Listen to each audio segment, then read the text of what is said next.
professional every time, or when you go to an Indian festival, you go and dress dressing Indian? like them. Okay, so when you go to Pride Parade because you're the mayor, you have to go to, you go and dress like that? So when she was pelting her waist on this next man's pelvic, how did you pause? But how did you feel? That's exactly how I felt, man. Why do you deserve a bag, bro? How many records do some of these guys have? None of these guys ain't got diddly squat to their names yet. Go build yourself, brother. Yeah, and that's what I'm saying. Like, Yeah, so get out there. What do you mean beef? Beef? Push that to the side and let's get out there and go do our thing. You're scared. Don't get the yellow dollar sign on. I'm a professional. It's been 3 minutes, already like hard R. Like, Dusty's making trouble. Like, you know what? It's better maybe when Dusty's not here. nah, we missed you, bro. We missed you, brother. I miss you guys too. I miss you as well. Welcome back. Thank you. Like, You need someone to challenge. No, I was thinking it, but I'm like, if I don't verbally say it, then in the comments I'll be like, oh, yo, natural. Not just beefing with Dusty. So like, nah, let me say it. Let me show you what I've been getting in my DMs. Uh-oh.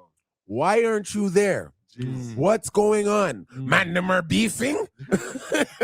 Where I gotta be directly on the comments like, bro, those are my brothers. I tagged you, I tagged you. I'm like, bro, those are the brothers. I'm just doing my thing. You know what I'm saying? Like, chill out, bro. It's not that crazy. You know what I mean?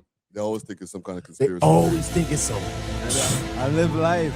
Put on the whole suit for them. They'll start thinking I'm out here trying to set mans them up. All types of things. Like, yo, it's crazy out here. That's a mucky thing, I bro. know, never, brothers. So we're not gonna tell them that we scrapped in the studio. And Fam, I done flipped over tables and shit in here, but they never got the lives yet. I'm joking. They're not supposed to see my schizophrenia. Oh, man. Right? Well, listen, welcome back, gentlemen. We were What's up? back here off of a good, well, we're in the long weekend right now. It's Monday for the people who are watching this right now, one for the replay. So we're in long weekend. People are at home chilling out. When is the holiday? I don't even know what is the What holiday. is the holiday? See, that's what I wanted to add. That's what I asked the Indian man in the store. Not to be like, I was like, do you know what today is? He's like, no. I'm like, dog, Caribana, dog. Smarten up. And I feel it's a Caribbean weekend. Yeah, but what's the actual Civic. What's the civic holiday for Let's see it? what ChatGPT says. It's just like, is it just? It just says in the civic holiday. So I would say it's our holiday. They never gave it to us. The That's the Caribbean, thing. Caribbean Civic Holiday. I think it should be the Caribbean Civic Holiday, bro. They should work something out where they're like, you know what, you guys, that's you. Since it's That'd always be good. Caribana. That So you weekend. got to talk to your crow, Olivia, my right? crow. your How's crow, she my Olivia, crow? right? And tell her that she needs to make that day for us, the Caribbean Civic Day. I think you need to be the She was one who winding pushes up for in the that Friday. parade anyway. She should be well aware. She's there. Did you see the last time she was dancing? She's pretty good now. Listen, We're man, practicing. she's in shape. She had a year to get the waistline ready. Yeah, man. so- Just doing that pepper light.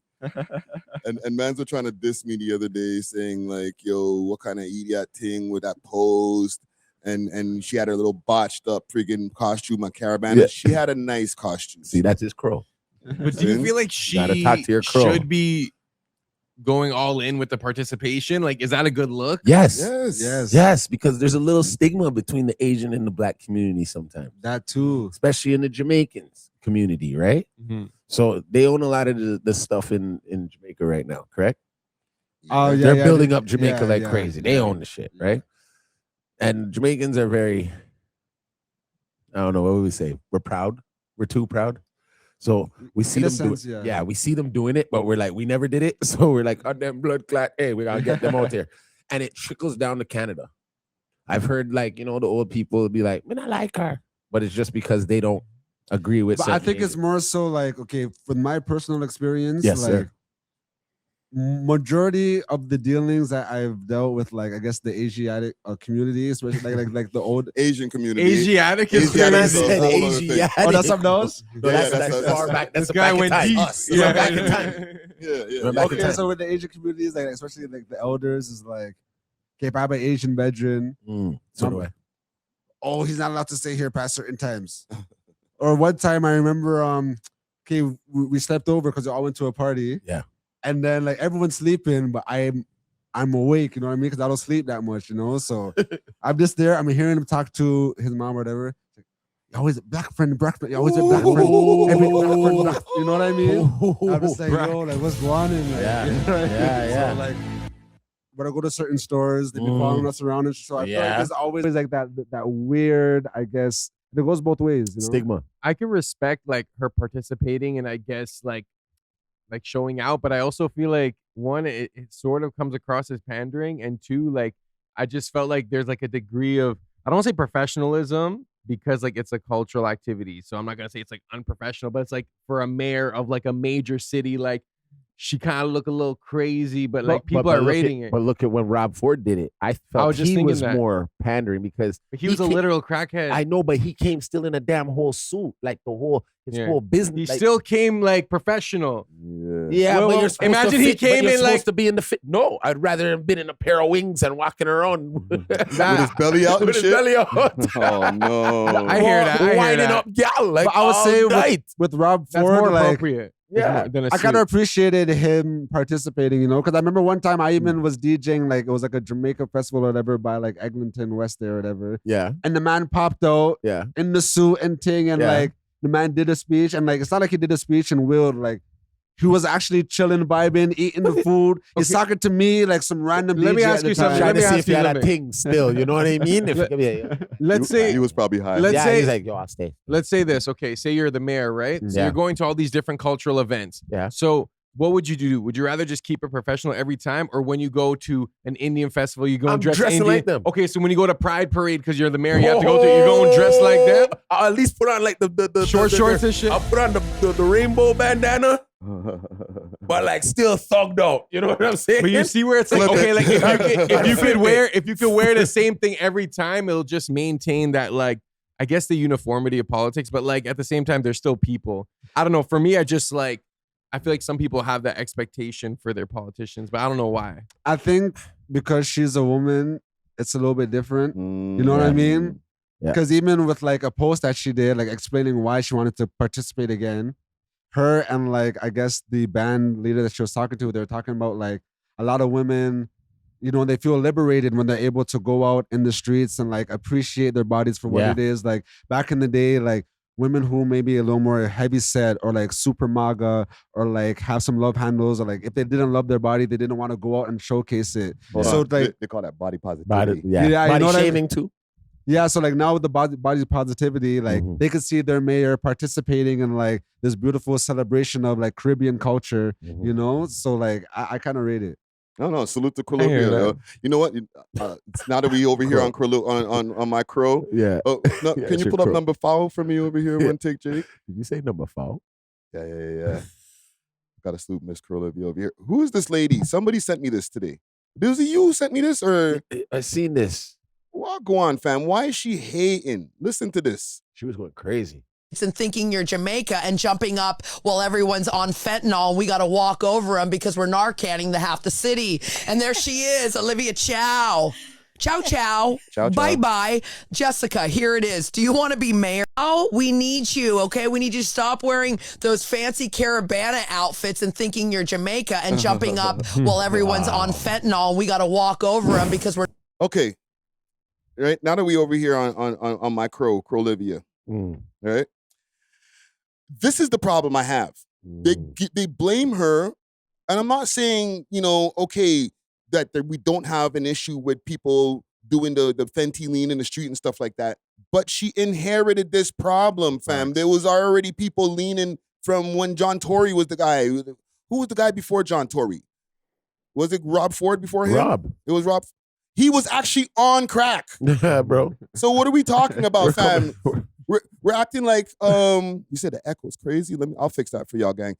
We're acting like Olivia got in charge, and then all of a sudden, everybody started doing fentanyl. Okay, but it's kind of like, you know, when, let's say something's broken in your crib or someone owes you money, and then you see on your Instagram story, they're just like vibing, having the time of their life. Oh my God. Like, I feel like there is that sentiment towards Olivia Chow with the frustration around the drugs on the streets of Toronto. But drugs has always been here. And I feel guess like the junkies, maybe. people are super hyper focused on like the problems in the city, and no one ever wants to address like when something good happens, or like when You know what I mean? When there's anything positive, but like as soon as something goes bad, it's like, oh, here goes that bit again. Like no shootings yesterday. Type thing. What about that? And there was actually like a false, I want to say like a false flag. You seen the whole crowd running towards you. Okay, this is when I was about to wheel, right? So like I'm near the exit, me and my bed, like we're about to wheel. Okay, so the exit is like to my left, right? We're walking towards there. All of a sudden, I see a stampede of kids. I'm like, yo, nothing happened. These guys are just. You know what it was? The stampede was so hectic, you just have to run. Do you know what it was? What happened? I was there. Neon's golf cart. Oh, that incident? Ran over the girl's foot. Leg. Yeah. I heard about that. That was a real headline. Yeah. And literally, we're standing there, and I just seen a group of YNs. Just all YNs, hoodies and face masks and tech fleece and all types of shit just running around that corner for me. Word. And all I did, I ran for What's the YN 1 start second. running, I ran for 1 second. I was like, hold on. That's stupid. Yeah. I just crouched behind something and just watched all these young kids. Yo, everyone's running. Like, I'm seeing little kids falling. Parents are trying to like drag them. I'm like, yo, everyone just needs to calm down. We didn't hear no gunshots. Like nothing happened. That's what, no. That's when I said, oh shit. When you don't hear it, that's maybe because the music was too damn loud. And somebody, you know what I'm saying? Nah, the thing is, I was already like, who got hit behind here and who's dead already? You know? It's because once one person starts running, everyone is like, running. I don't want to get caught, so let me just run just in case. Yeah. All those kids started everyone was running like Bin Laden popped out or something. I'm like, yo, what's happening? What's squatted? You know what another part of that is though? PTSD. That too. Right? From other events where, you know, even seeing stuff on the news, like the Southsaw in St. Clair and seeing everybody running on some of the news footage, and from like some of the older heads who have been at like, not prior Carabanas, because I'm going to do this quickly. Because I feel like I kind of put like a bad connotation, and these mics are loud. Okay. But people have told me in the the facts. Yep.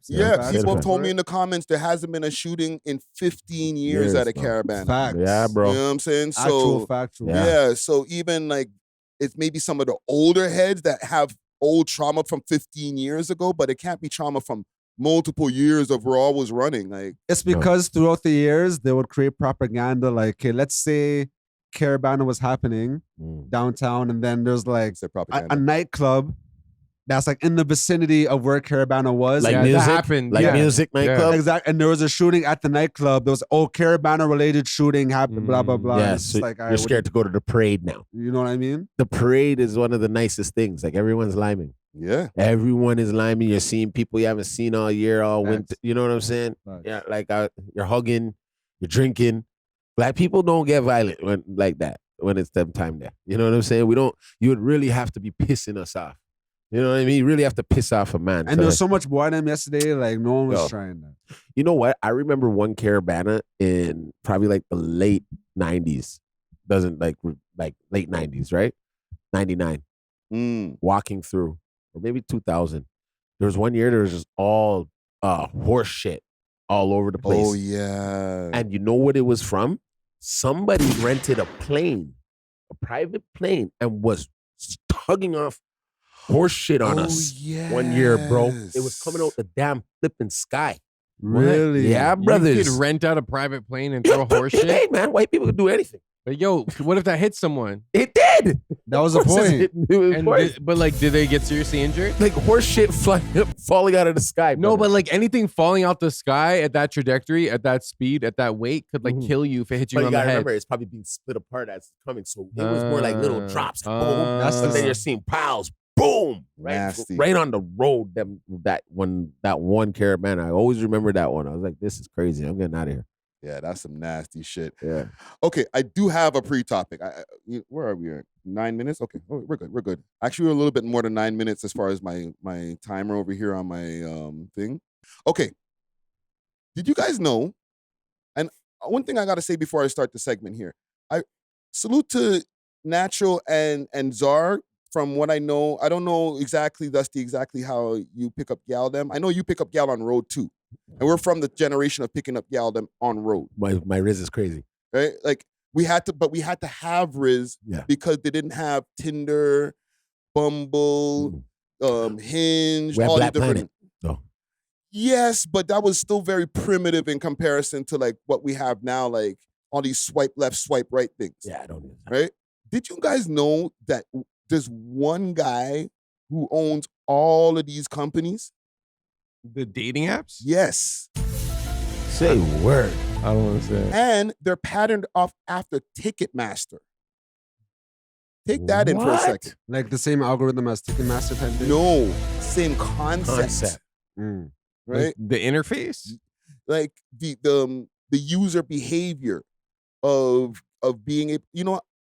I can show you guys better than I can explain it. Okay. One take, Jake. I'm like, yo, don't even try, Don't bro. even try. I ain't gonna try it. I ain't even gonna try it. Let me make sure. I was already the volumes lost. are good. I'd rather hear what this guy has to say about it. That's the owner. He's the owner. Buy QVC. And I salute the said, moon I now for know this what I'm video gonna here. do. Everyone thought he was crazy, but he saw how shopping was about to move onto the TV screen. He knew the direction the world was heading in, and internet dating was the logical next step to establish a bigger stake in that world. He used that same word primitive to describe what he believed online dating would take off too. Was there a defining early transaction other than QVC and HSN in those days that you think back on? There I'll were fix the the echo early gang for obvious the ones listening audience. now, but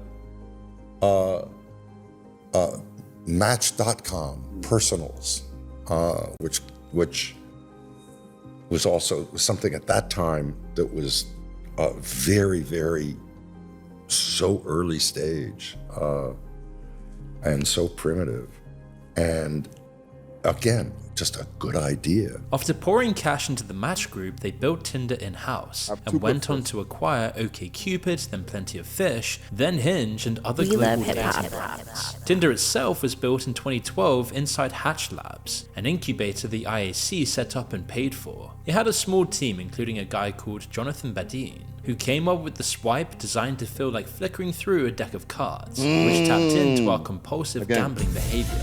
And so, really to understand what IAC does with these companies, let's take a look at one of its other notorious companies in Ticketmaster. IAC owned Ticketmaster for years, then spun it off and it became part of Live Nation, which dominates event tickets in the West. Everyone points fingers at Ticketmaster for their endless fees and their awful behavioral pricing. But as exposed by an FTC probe in 2024, it's Live Nation who are pulling the strings, locking artists into exclusive deals, using those artists. Okay, so I'll stop there. Right? That's just the one part of the dating apps that it's like, it's very, not formulaic. It's very intentional in the way that they have you on these apps. They're even breaking down in this video how people are settling for not the woman that they want, the woman in their dreams. They're settling for The woman that chooses them. the woman who chooses them. So they're not even really building real relationships because by the end of the day, they're like, yo, I wanted this other girl, but this is the one that I got.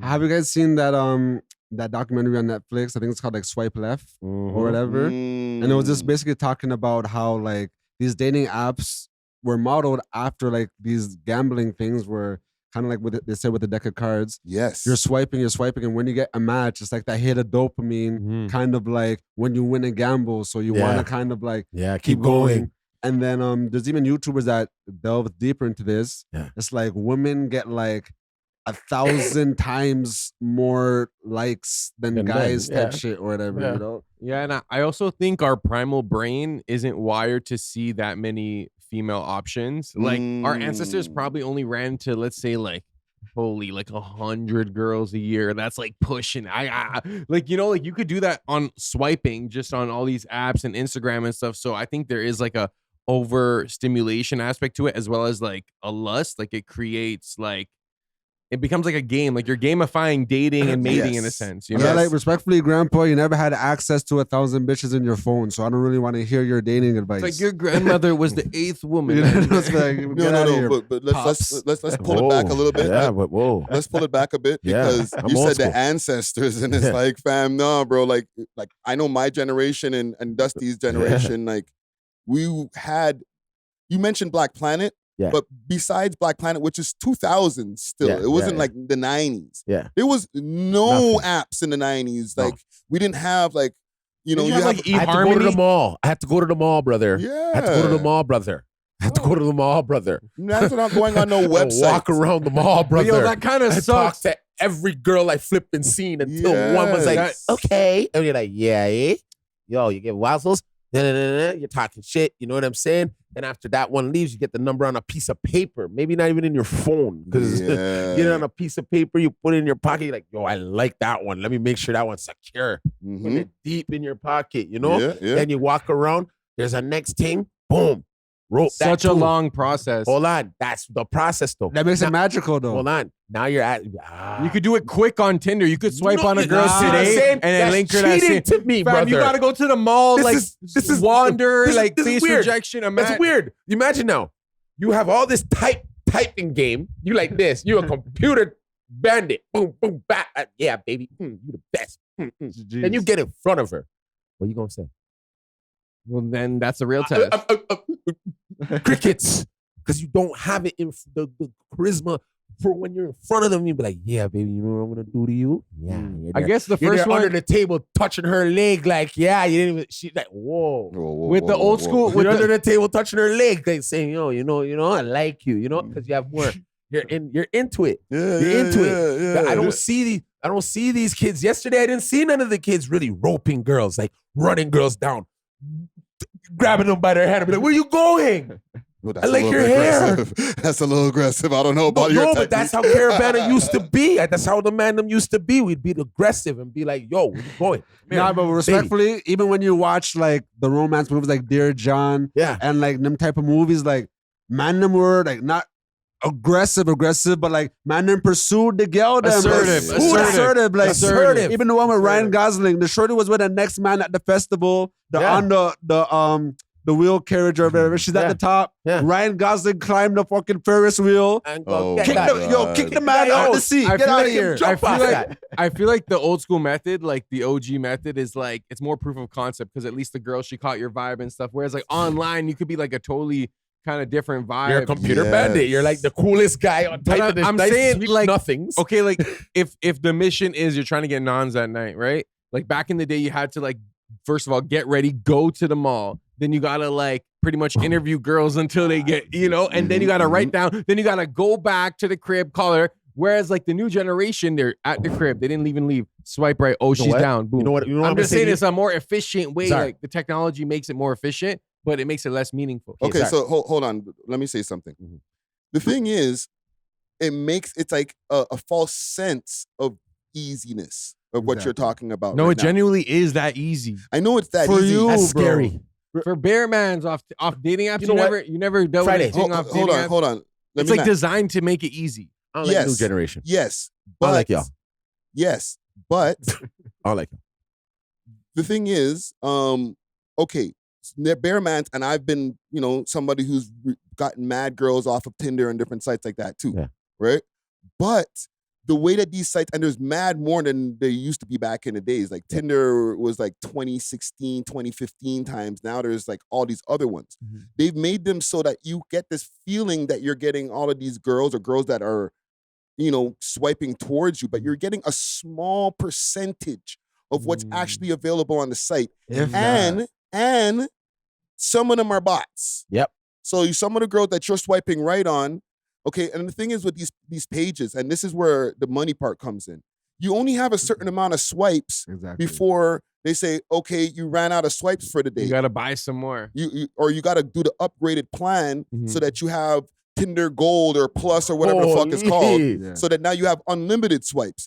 But part of those, let's say it's like 30 or 40 swipes you have for the day. Yeah.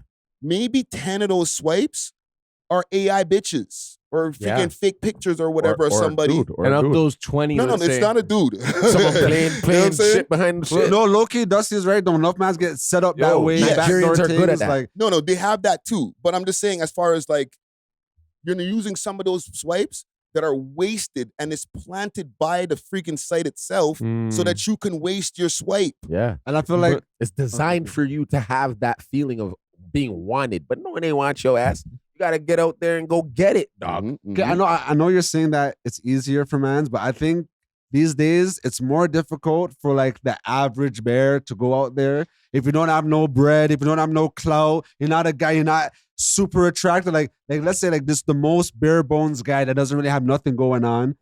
How many swipes you think he's getting from Gail then, bro? None. And then like you think that's gonna boost up his confidence and thing? Comes out back in the day, yeah. Respectfully, man, them like academics weren't flying out 7s and 8s from our hood. You know 5s what I are mean? better. So we'll be able to like actually get these things. But now like the 7s and 8s, no, and I'm not even dissing. 5s are like, better. No, this guy's like 5s are better.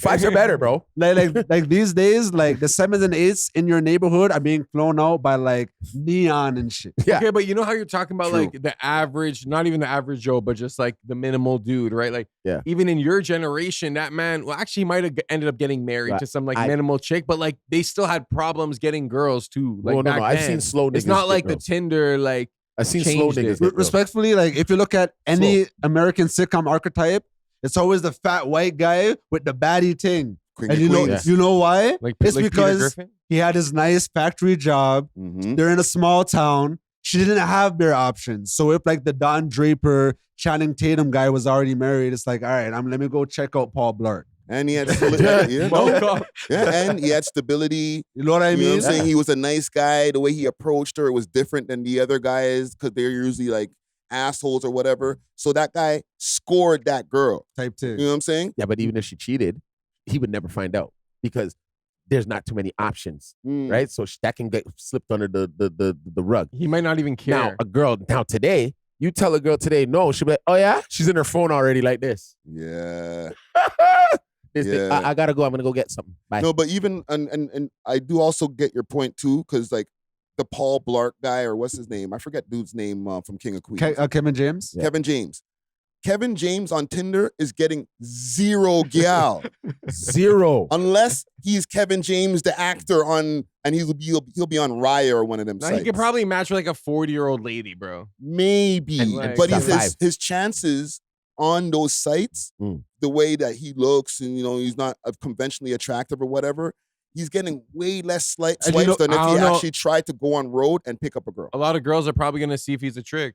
Like, I feel like they would swipe just off that. For me, the reason why I don't use those sites is because, okay, out of every like 10 likes I get, only one of them is like 1 or 2 of them is pretty. Rest of them like some fat white girl. Yeah, dog. You know, so I'm like, yo, what am I even wasting my time here? Like, well, I could just go on my IG where I'm lit. I could get bare things out my DM, go my TikTok, get bare. Or even just go on roads and just scoop a thing off the road. Nigga, you're a DJ. You're out there and gal them are like, yo, can I get into the club? Yeah. They're coming to the DJ booth to request some shit, and then they're like, oh my God. So like you have so much more opportunities. Bear blow jiggities. And you know what's interesting, and this kind of ties back into the video you showed us about the founder, is that like it's mostly men that are spending money on these apps. I feel like for women, like dating apps, I don't want to say it's a last option, but like they really have to like run out of like real life Instagram social media slides and like real life individual slides to like resort, and they'll usually use online dating to like give themselves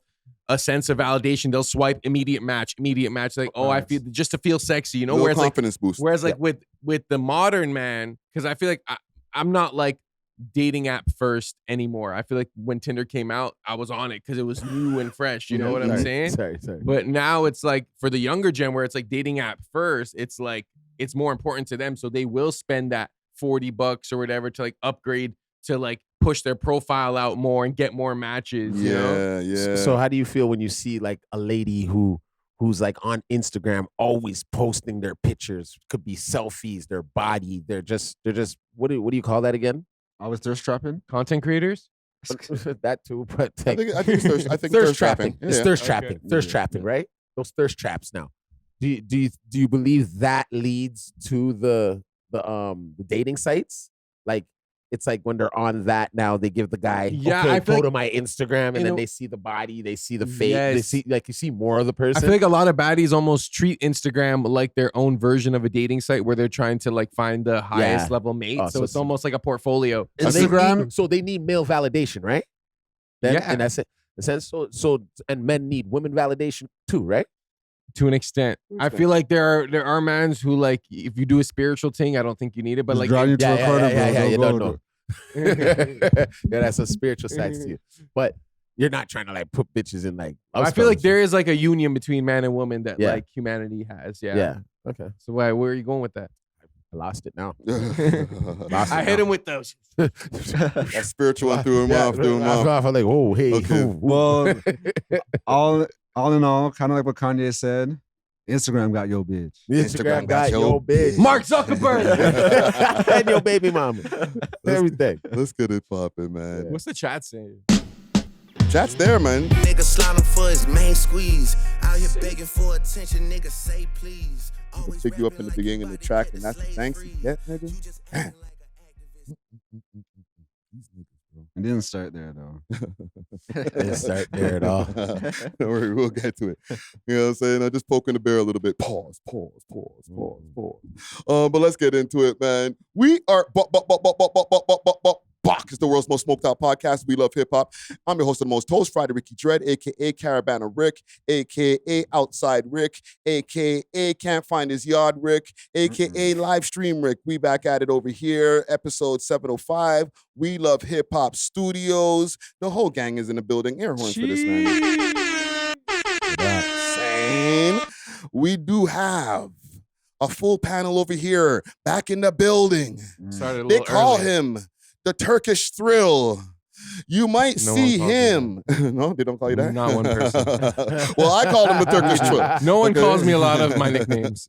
You might see him eating blueberries somewhere on the set or just somewhere in public. You know what I'm saying? You might see him on a run, okay, clearing his mind, keeping in shape. Pause. You might see him at the wedding reception. You know, catching the bouquet, or what's the other thing? The thing that they put around the leg, the garter flying in his face. Get out of this intro, please. Not crazy picture. Takes it and uses it as a headband. Oh man, we have our political expert himself, DJ Czar, in the motherfucking building. Let's go. Yes, sir. DJ Czar, aka Burrow Sound, aka Young Shawarma, aka Cheeseburger, aka Coffee Poppy, aka Zarly Kirk, aka The Ruiner, aka Blueberry Terry, aka Lieutenant George.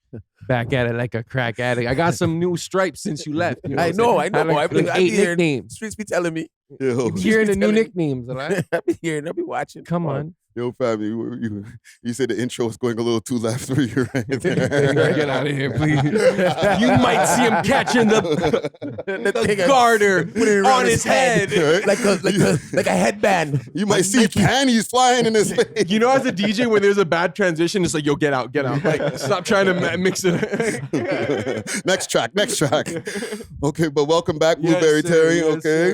In full form all the time, you know what I'm saying? Blueberry Terry. Yeah, I had blueberries one day. One day. That was it. That was all I needed. Blueberry Terry. But sitting next to Terry, okay, we have back in the building after a long hiatus. Yeah. Okay, you might see him on the Caribana grounds, okay, collecting the aura. Yeah. Right? Yeah, you might see him in the studios out here. Giving instructions to some of your favorite rappers to make their rap sound better. Is it? Okay? You might see him, I don't know, in these streets just being that nigga. Right? Hanging out. Levitating. Just hanging out. Right? We got the Scary Potter himself, Dusty Wallace, in the motherfucking building. Let's go, man. I'm the podcast Michael Jackson with these gloves on. You know what I'm saying? Came back with a rude awakening. Oh, man. Yeah. Came back like Michael Jack. Yeah, came back like Michael Jackson, which way? Hanging blankets off the balcony.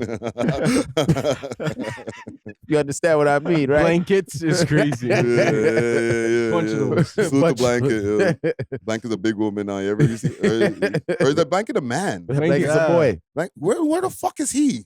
Don't worry, we'll get to it. Don't worry. Blanket is comforter now. Hey Siri, where is Blanket Jackson, Michael Jackson's son? I know, right? I had an intrusive thought. My bad. It's crazy. Okay, but sitting next to Mr. Wallace, okay, you might see him at multiple events in one night. Okay, you might see him on your social media screens, testing your dancehall knowledge, or restoring the feeling with that good old dancehall right there. Sure. Yeah. Okay, you might see him out on the town with a shotty. All right, running it up. You know what I'm saying? Not too much. Okay, don't get excited, girls. Okay, we got content creator and DJ extraordinaire himself, DJ Natural Wave in a motherfucking building. Let's go, man. Wake that punk ass up. We outside. Yeah, let's get it. Mr. Outsideness himself, man. Outside by himself. No, Mr. Outsideness himself. And he by himself. No, sometimes I do. I see him by himself. True. But PK did ask me where Natural at Mm. yesterday. And I was like, you know what? He's by himself.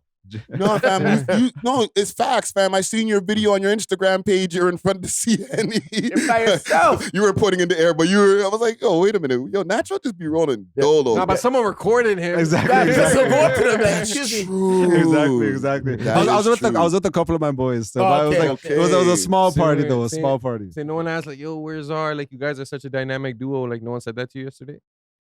Nah. Whoa. People don't get the chance. It's like if they know, they know. Like PK is family, right? So he's gonna obviously be like, "Yo, where's Natural?" And I've right? seen 'Cause- PK a few times. And the thing is, you did it last year, so it's like he's looking for you to be with us this year, just to like, because you know what I mean. Full But you're circle. aura farming somewhere else on the other side. When But- you're 25. Wait, how many K? Okay, 25K on Instagram All right. now. Talk. 210K on TikTok. Talk to them. Yee. You know, someone said to me the other day, they stopped me on the road. They're like, yo, that guy gets a lot of promo still. I was like, yeah, he's doing his job. You know what I'm saying? Exactly. Like, and I was proud. No, respect. So Zara, it's not even about that. It's just you've put in work, right? It's like, you know what I mean? They know Yeah. you. They know Friday. He's the rookie. I was rookie the last last year. year. Yeah, he's rookie. So I should have really took you on the training day. Yo, Yeah. facts. Trading day. But funny enough, somebody asked me for you. It was a shotty. She's like, oh, now she's like, where's Zardo? Where's Zar? No, wait. I wonder if it was a girl I knew. So it doesn't matter. I'm not. Hey, she knew you. She knew you. Was she sweet? Yeah, she was proper. She was Okay. She knew Blueberry But I'm Terry. not gonna lie. She sure knows Terry. A lot of girl them do be rating you on the looks. Yeah. front still, you know, Respect. Because like I'm a guy, I don't really take it in. You know what I mean? Yeah, but yeah. like shotties do be telling me that like you're a handsome nigga. You know what I mean? Yeah, So I'm like, yeah, okay, okay. shut up, my guy. You know what I mean? So the black girls now that watch the show, they're ready to get you. Still. Guys, no, They're ready to okay, eat you okay, alive, love. you know? But next, Your man, white chocolate. remember when we went to the Sexy Red show? I'm not gonna expose too much, but Yeah. you're on the balcony. My bedroom that was with you guys. He even showed me. He's like, yo, I didn't know Zar was a guy like that. He's like, yo, the way Zar was, yo, I'm not gonna say. But Yeah. He was very proud of the way you were I'm moving. glad. That means a lot, That's actually. the thing. They think we're dinkleberries until they see us in person, bro. Literally. It just becomes a You know what? straight, You know what a dick riding fest. I'm not gonna say men are dick riding us, but I'm just saying like the reverse of it, like from what you get on the internet to what you get in person. In person aura is different, but you know what a dingleberry is? Yes, I do. What is it? It's the lint from the fucking toilet paper in your You ass. know what? That's crazy that you know that. That's nasty. Though. How do you know that? I You're a thought white boy. all white people just knew that. Do shit. that. You know, you think I don't- I It don't comes know. with a starter pack. That's why I was surprised that you knew it. Yeah, I'm never late. Dude, what do you know about Fred is just looking where he dingleberries? could interject. I'm just right waiting now. for you. I'm waiting y'all for the finish. You're like, that's nice. Let's salute the sponsors real quick. Literally, that's what I'm gonna do next. Okay. Well, welcome back, gang. Welcome back. I'm just watching the podcast. Yeah, you're like, oh shit, Dusty just said some shit. Friday, like, anything else? You guys got anything else you say before we get to the sponsor? Do you know what a Dinkleberry was? I know. I always know what a Yeah, okay. Dinkleberry is. Yeah, cool. And I'm not gonna name the episode Dinkleberry Gang. So No. So far, that's the best name. Yeah, Dinkleberries. But let's do that. Salute the sponsor. Yeah. And then we'll get into what we got to get into. Start with Exotic Hot Pot. From high grade strain to authentic wrap and all the rolling essentials, Exotic Hot Pot is about elevating your smoking session in true 5-star fashion. Okay, if you want delivery of some of that Exotic Hot Pot here in the GTA, hit them up on their Instagram page. That's Exotic Hot Pot, or go to their website, exotichotpot.ca. Let them know that the We Love Hip Hop boys sent you, and they'll definitely give you a discount. Also, I want to salute to all the people who are watching on Kick right now. Okay, salute to everybody who's on Kick. The Kick viewership has grown exponentially. Hey, big up to everybody that's going over there. And Yeah. Following. Yeah. Follow to Kick. Yeah, follow on Kick. You could also sub on Kick, right? Okay, you got to do dope. it's paid subs, but then it just alleviates you of all of the advertisings and stuff like that. And Kick, in terms of like what we can say and can't say, is very open, right? Yes, like way more. we could literally show anything and talk about anything. Yeah, and we could play music and shit. We should do like Kick exclusives some days. Well, when we're filming the podcast, that's why I have it for members only. And by the way, make sure to hit that like button, please. You know what I'm saying? Hit that like button. Okay? Right now. But it's on members only for the YouTube because whatever, I could just have that video copyrighted, no problem or whatever. Yeah. But the beauty with Kick, you know, when we get to like a music segment or like I just did an intro, I ran like 3 tunes, no fucking problem. You know what I'm saying? Go to a music, you know, you guys got something new you want me to hear or want us to hear, boom, we could just play it, no problem. I say what we do one day is we do like a 5 or 6 hour stream where like we're DJing, balling up, eating, drinking, whatever, like, you know, and like have like a full day stream and see if we could do like a subathon or like.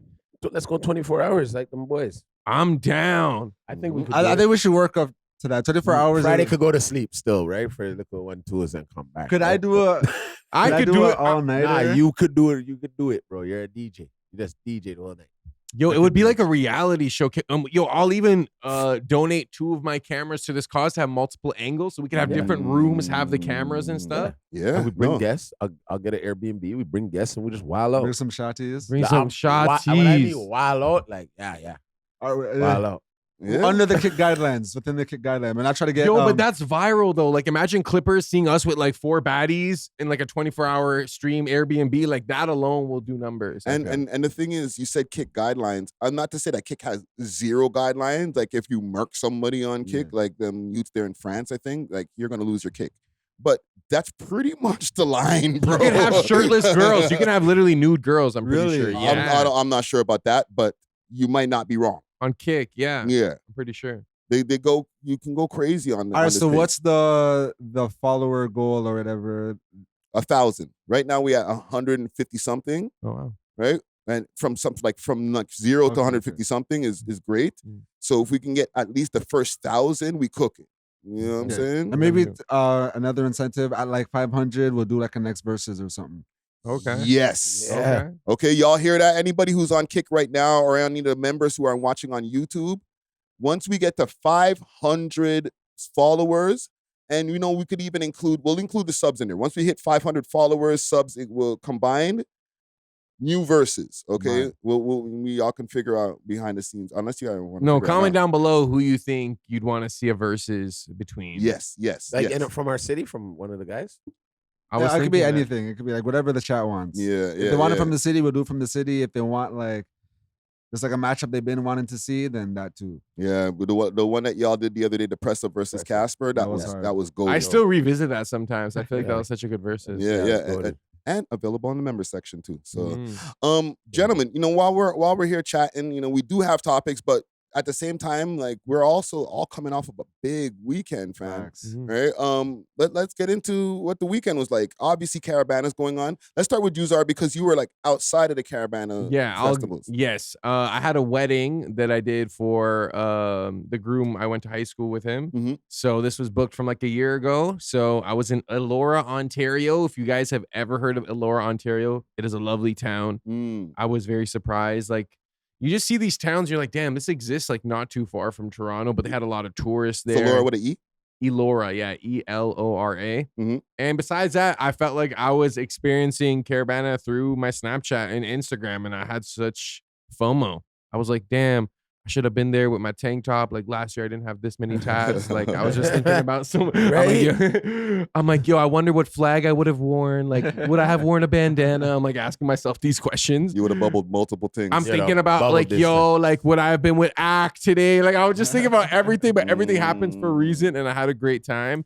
And Dusty's back, and I feel like I need to hear from this guy. Oh, and 1 second before you pass it on, there's only 7,800 to 8,700 people in that town, bro. You went to a small ass town. It looked like a town out of a movie.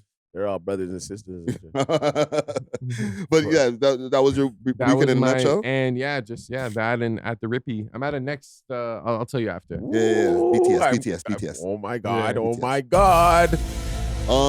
Can't wait.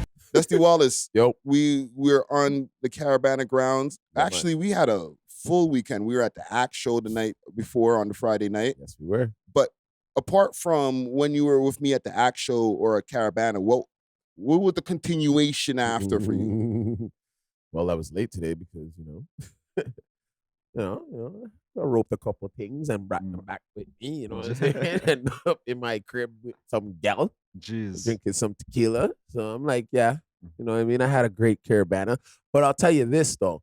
I'm very particular on what I would speak to. So when I was scoping and I was roping and groping, I had to make sure Wait, and what was it? groping the Guys women, groping and roping. What are you, Muhammad Ali? right? I had to make sure that it was over the age limit. Yeah, there for was a me. lot of. When I seen these little YNs now, I'm like, no way. The section where you're not supposed to go now is towards the medieval times, around that part where the medieval times is and all that. That's where all the Back up a kids. little bit. That's where all the kids are. Mm. Yeah. You get what I'm saying? And then I made a skank over there, but then when I went back to where we were, it was all the big people. I just noticed it's more mature. There was no running going on, nobody. So I stayed more in that area. I started roping some women, and then I was good from there. And that's the whole reason why I used to always go to Caribana, was to rope some women, Rope a ting. rope some things, bro. So you didn't go out like in the nighttime? No, I had the things. Bro, what am I going on for? I brought the Mission money to me. accomplished. Mission accomplished. I'm a smart guy. They're like, oh, that's the. I'm like, yeah, let's roll. Yeah. Let's That roll. sounds like a good weekend. Our face card is really healthy though out there. I won't even lie. Yeah. Yes. I seen at one point, dude. What do we say? Guy always wants to have a podcast with man's right in the middle of wherever the f we are. Facts. That is crazy. Yeah. Like- But it's a compliment, I guess, at the same time, and I'll absorb it, right? But I'm very just like aware that we're doing our jobs. You guys are doing your jobs, and you guys held it down. So No, straight up, straight up, I'm straight proud. up. I'm proud. I'm proud to be a part of this. No, you're Enough hard. respect. No, but welcome back. Welcome back. Welcome Thank you back. very much. I'm glad to be back. You know what I'm Head saying? game was kind of like, Head Pause, game. pause.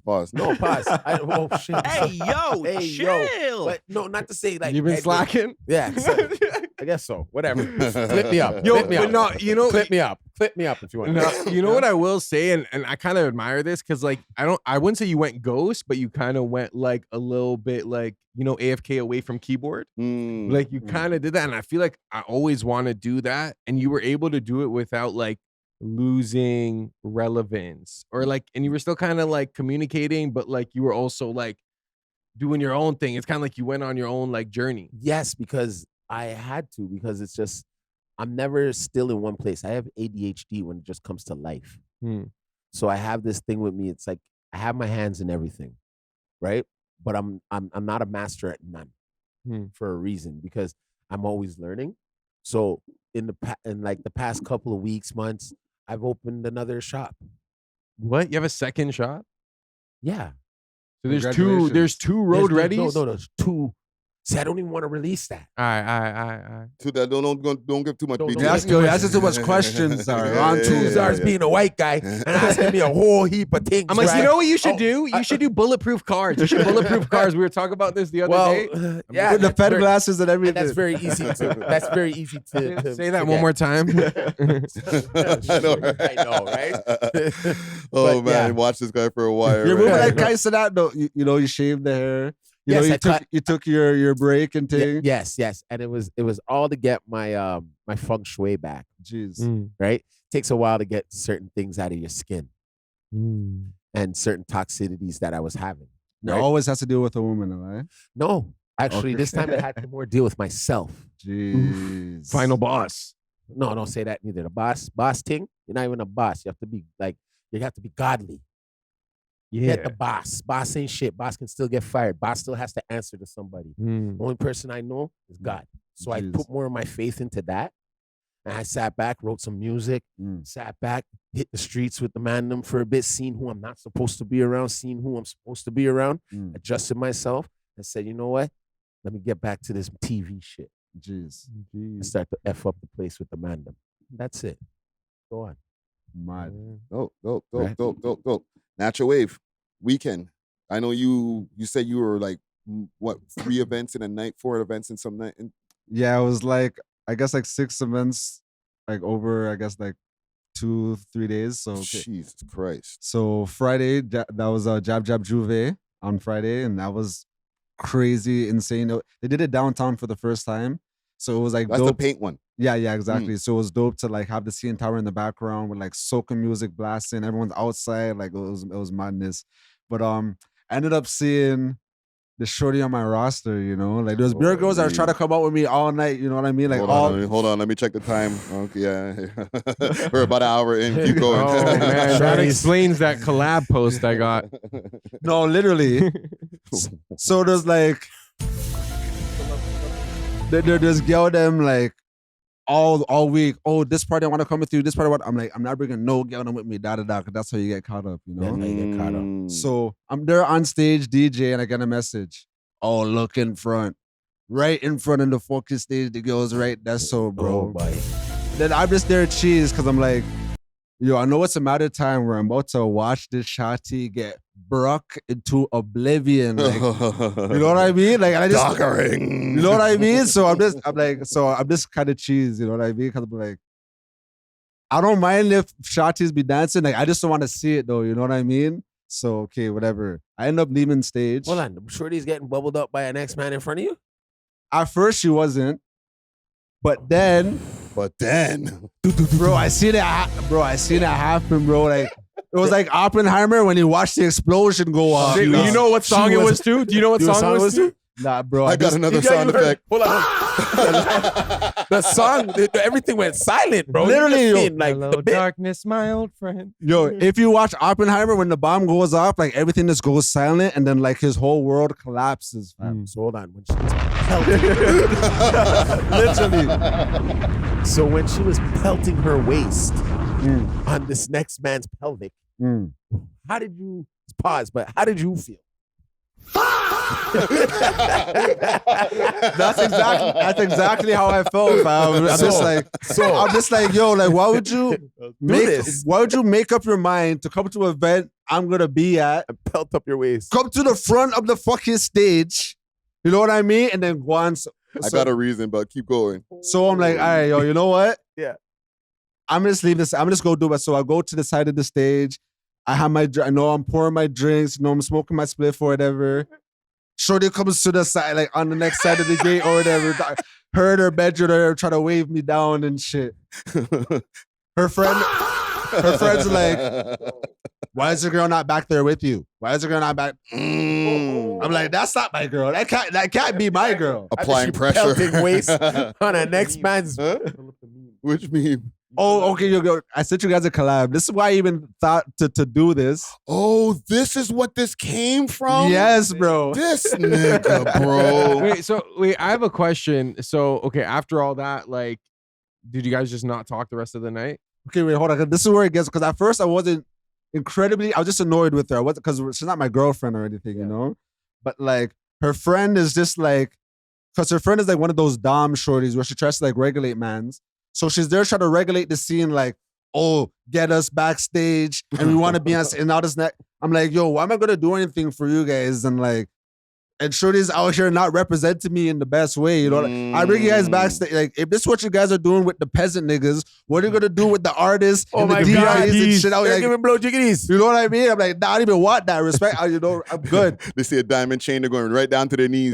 Blow jiggities like, goddamn. Oh, you're insecure. You're insecure. Oh, you're no fun. I'm like, yo, I'm at work.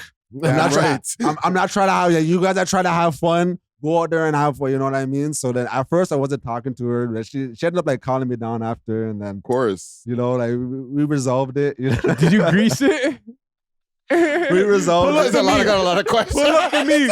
Pull up the meat. Yeah, enough questions. Yes. Trouble. But yes, this is where this meme came from still. Because I had to, bro, when this happened, This is exactly how I felt in the moment, bro. Let's bring this up over here. This is I was crazy. wondering what where this came from. POV. Your shorty went to Caribana, so you gotta banish her back to the streets. No. It's like, I don't want to do this, but I have to do this. Back to the streets with your ass.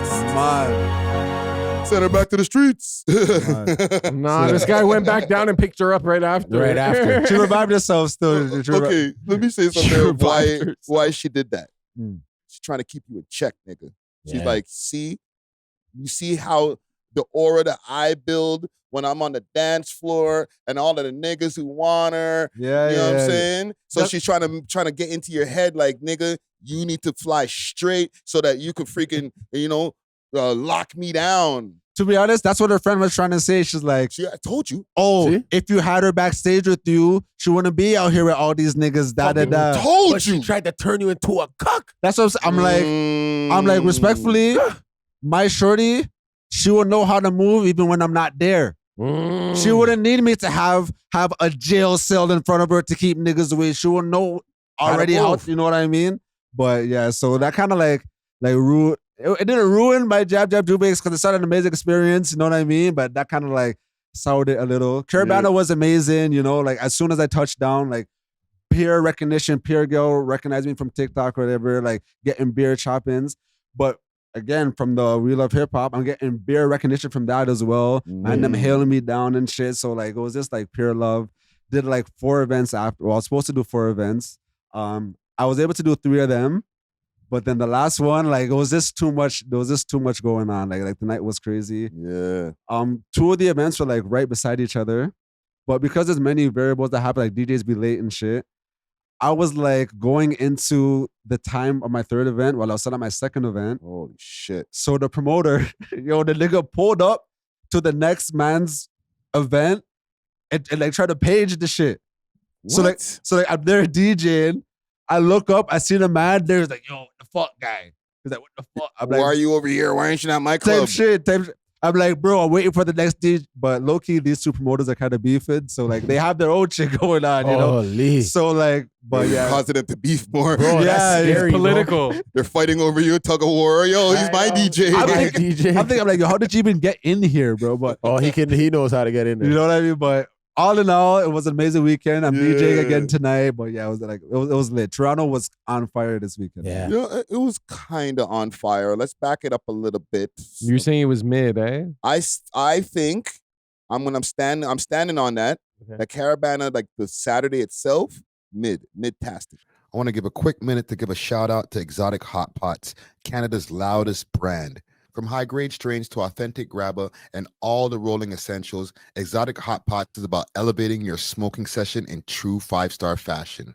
If you want delivery, make sure to hit them up on their Instagram page, Exotic Hot Pot, and let them know that the We Love Hip Hop crew sent you. Big salute to the sponsors. Cheer! Tell me, my bad, Natural. Tell us No, about you're- your experience because you actually went there, bro. Yeah, you live. You know what? I'm sorry for the audience who I made that whole I'm not going to Caribana. I clipped it, put it on Instagram. I'm not going. The last year you No, did this- that. But last year you did that too? I did that last year too, and Yo. I actually kept my word. But this year I lied. Okay, I went. All set. I caught the Caribana bug on Friday. Mm. I think it was Thursday. I caught the Caribana bug. I was like, you know what? Fuck it. I think I'm gonna go, man. You know what I'm saying? I started realizing, like, yo, I'm gonna be way safer. Like we were saying in the beginning of the show, like the last shooting at Caribana was 15 years ago. And to be honest, just going to the act show the Friday night, and then the love that we received in the building over there, Yep. I was just like, oh, Caribana is gonna be a cakewalk. Facts. You know what I'm It is. saying? So then when we got to the ground, it was just like constant, like every Beer 5 hailings. steps. Yes. We got free food. Me and this guy Free we eat for food. Yeah, I mean, free salute to Uptown Kitchen. Mhm. Yeah, Uptown Kitchen gave Mhm. us a banger set of plates, bro. Oh my God. Yeah. What type of plate we talking? And Yo, just to let them know. Okay. Macaroni salad. Mud. Some Rice and peas. no, we Oh. actually thing. some lobster tails, Mud. We're eating lobster tails, shrimps, shrimps, the jerk Okay. chicken. the best jerk chicken. Yeah. Yo, Yeah, 702 Weston Road Yeah, is really yeah, where yeah, the yeah. restaurant is, right? Uptown Kitchen, but they were down at the grounds there. As it should be. Yeah. And yeah. as soon as they seen me and this guy, they're like, "Yo, Yeah. No, it was just mad love the whole Mad weekend, fam. And and I felt energized. I got home after the Caribana, did like a 3.5 hour live Yeah. stream. I was just like I was on a So what was it buzz. mid to you? The grounds itself, it didn't have as much people. This was I was saying this on the stream over and over again to Dusty, like, yo, look how much people are here. We were there at prime time. We weren't there like too early, like old people time, like 11 o'clock, 12 o'clock. Yeah. If that was the case, and I'm there complaining about this shit, You're old man Rick. then you could slap me, be like, Friday, like your takes are horrible. Old man It's Rick. fucking 3:30, 4 p.m. It should be like barely any walking room from what I remember. Okay, but when you left, it turned into that. Yeah, it got busier later. When Yes. you left, it Okay, turned because when I got there, it was like pretty chaotic. Hmm. But also this weekend, there was so much shit going on in the city. Yeah. And that's why I feel like it wasn't mid, because like anything you wanted to do, like it was going in. Hmm. In the nighttime, because my first event was at A.W.O.L. Yeah. So after, like, I was able to walk to my next event, which was at Adelaide Hall. Yeah. So I'm walking down King Street. Yeah. Every single club, the lineup was packed out the fucking brim. Like the white clubs, the black clubs, the Italian, like Mhm. everyone's outside, the brown man's, like literally every club was packed. So I'm like, yo, Toronto is on fire right now. Everyone's Yes. making money. The nightlife is always going to be on fire for Caribana because like almost 1 million people. I want to check the numbers on Monday because that's probably when it's going to come out of how many people came into the city. But I'm talking about the Saturday on the grounds itself. And listen, I didn't stay till like 7 when like it's the YN time type shit. You know what I'm saying? But like just from my past recollection of going for like decades to Caribana, by 3 o'clock, this shit is like insane. Mans are getting bread. Like it's crazy. I will say in comparison to certain years, like Yeah. this wasn't the most stellar Caribana, you know, like we didn't have like the most celebrities popping out. I think we only had like Neo. That's the thing. That's the thing. Okay. Thank you. I'm glad you Okay. brought up the celebrity aspect because that's another thing. We would get so many high level celebrities. And I'm not Facts. trying to diss the ones that we have, but I think, and this might be a hot take, the biggest celebrities that were here were Akademiks who didn't go to the parade That's weird. and Neon. Low key, Neon probably was the biggest celebrity there in a thing, and he's a streamer. I seen the most content of Neon at Yeah. the actual. Like I found grounds. out later that Neo was here, and respectfully, Neo was bigger back in the days. Pause. You know what I'm saying? Yeah. Now, yes, he's a legacy actor, whatever, but like, Well, who cares? He's not moving the algorithm like Yeah. that. Like, you're Neon's gonna- one of the biggest streamers in the world. yes. Yeah. So I don't know if it's an indictment on anybody, but like the biggest celebrity that was in town was a streamer. Yeah, But I think back in the day, they would like book these acts to come out. Like, 'cause Yeah. I'm like, Akon was in the city. How come he didn't pop out? But like, why would he just pop out for free? Because niggas used to pop out to the Caribana just to Banner. see It- what go on the Go on. lakeshore. Yeah, and the women. Yeah. The women. They might have a These- 1-2 security with them, but like you would be like, a lie, that's so and so. He's here. Or you'd see later on, like, yo, so and so actually came Was to here. the Caravana. Oh fuck! Like Jay-Z was around here, or Rihanna was around. Like, Is there a that's not fabulous? happening. Is there a fabulous show we can expect no, this weekend? Damn, I not think this he's got year. a podcast His to run do is this over. weekend. So, yeah, his run is over. Yeah. Damn. Yeah, fam. Like, and not to diss like a Loshimi or whoever else was here, but they're not even bigger than Neon. No. That's crazy to me, fam. I don't know, fam. Am I being too doom and gloom about it, or because people did have fun at those shows? Yeah. But I remember, and I keep on mentioning Jay-Z, but the Jay-Z time when he was here and he bought Cardinal on stage and all these people on stage, that was like peak, like Caravana. That was at Caribana? Yeah. Yes, Yeah. Caravana weekend. Weekend. That's it. It wasn't at Caribana. No, it wasn't at It's the one of the Caravana itself. events. It was like one of the events, but it was like Jay-Z bringing all of these people to the stage, and it was like, yo, and he was the biggest rapper at the time, and he was like here for Caribana, fam. It wasn't But like was that Jay-Z's event, or was that someone throwing an event and they booked Jay-Z and these other acts? somebody booked Jay-Z for an event, and this is post Hard Knock Life Jay-Z, so like you're booking Jay-Z at his peak time. And that's my point. I feel like these promoters, like, they're either trying to like spend as little as possible, or like they don't have the huge bag like they did back in the day, you know? Yeah. Because imagine how much it would be to get one of these huge artists to pop out. Like an NBA young boy to pop out to do like a big show for Caribana weekend. You know how ridiculous how much people would be turning out for that? But it probably cost a ridiculous bag comparison to like with inflation and stuff to what Jay-Z cost at his peak. Yeah. You know why? Because Drake didn't have OVO. That's another thing. This is one. Listen, fam. 10 toes on the mid, fam. Yeah. Because that's always the thing at the end of all of the soca and the reggae and everything. Boom, you get an OVO fest. Yeah. 2 days. Okay, I would say for like 2 days. The non-Caribbean audience, maybe this weekend was mid, but for the Caribbean audience, they were satisfied. Like there was so much going on. There's like festivals and shit, and there were artists, like Caribbean artists that popped out. So like major ones probably too. Yeah, they were satiated, but I could see how like just the average, I guess, Caribana goer would be like, all right, I don't really see the big draw. Like I don't really see like the shebang of the weekend, you know? Yeah. One little bit of pushback on that. Pause. The thing is, yes, they had high-level culture artists, let's call them, like, for an umbrella, right? But not like a Spice. I'm not saying Vibes Cartel. Vibes Cartel is, like, really pushing the needle. But I feel like back in the days, let's say, like, a 2006, 2005 type of Caribana, Vibes Cartel at his height would be an invite for Caribana, for a promoter. They would put the bread out for him. I'd say, was it last year? Last year they had pure notable artists. And then they have Spice here. Which you brought up Ross Clap, Bumba Clap, I think. Oh, yeah, on yeah, stage. yeah.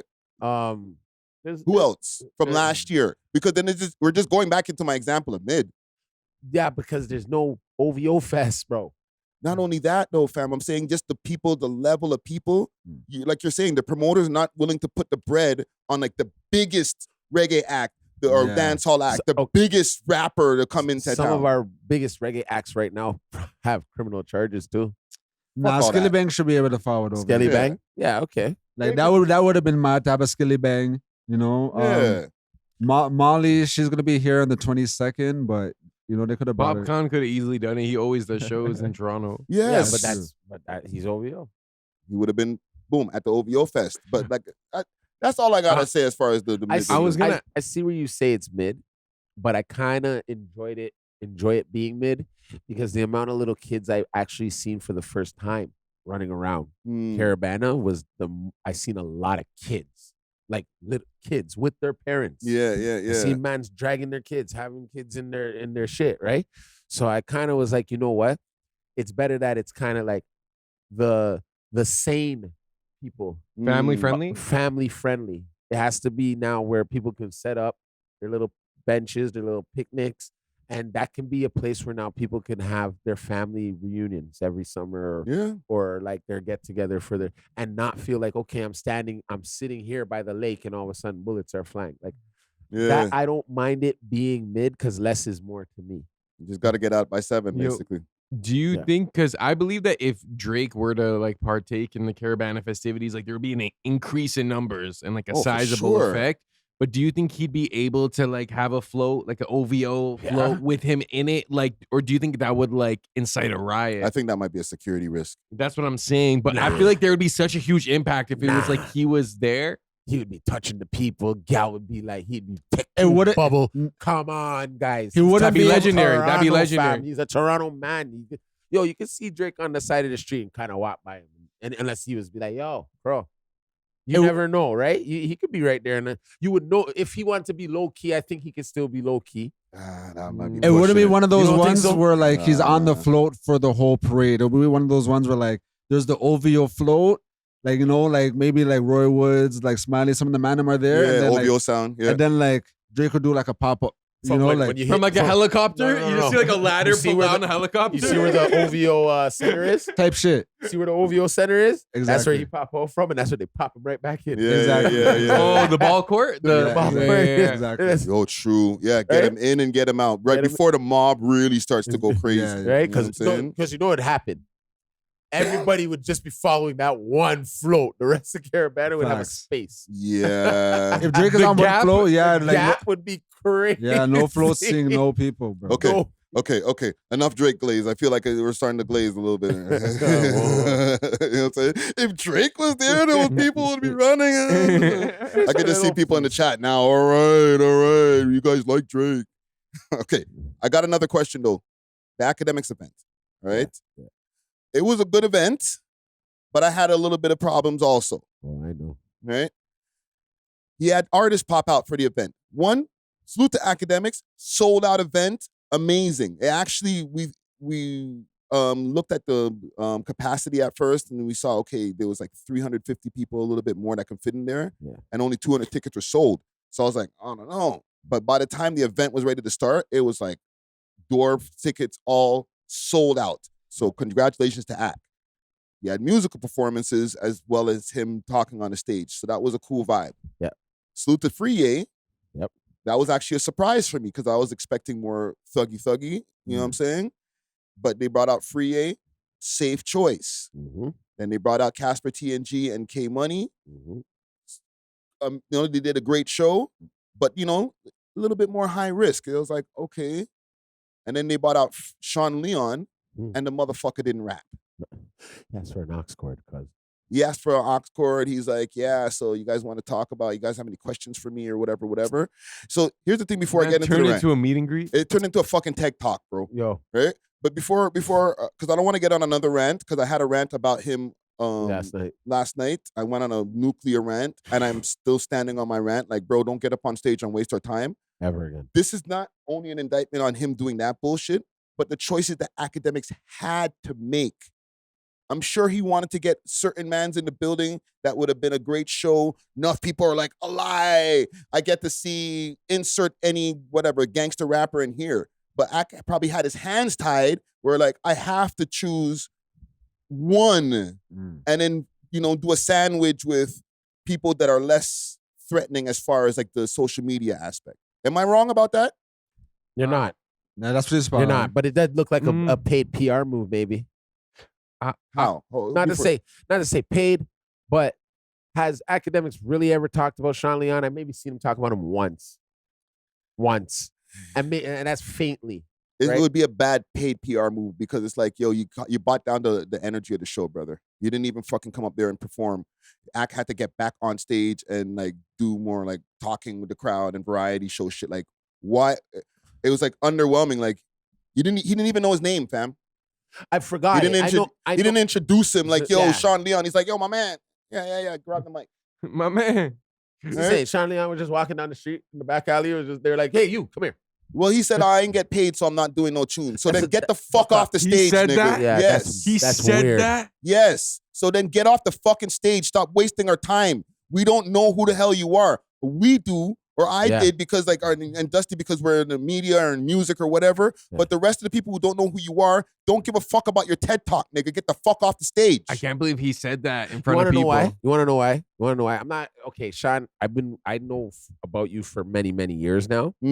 And what he never really did was connect with the Toronto effing crowd. Let's just be real. You know what I'm saying? I'm gonna be real. You're from here, but you ain't from here.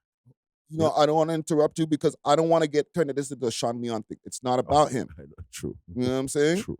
It's the choices that Akademiks had to make as far as with the rappers. Well, he had his hands tied. Well, I feel like it was because Akademiks made the post like rappers tap in. It was like whoever had their teams, I guess, ready and like they have to have like a certain package set up, to like get it going, Like you can't just pull up willy-nilly like, oh, just put my artist on. I feel like Sean Leon doesn't he have like tracks with Kanye and stuff. Yes.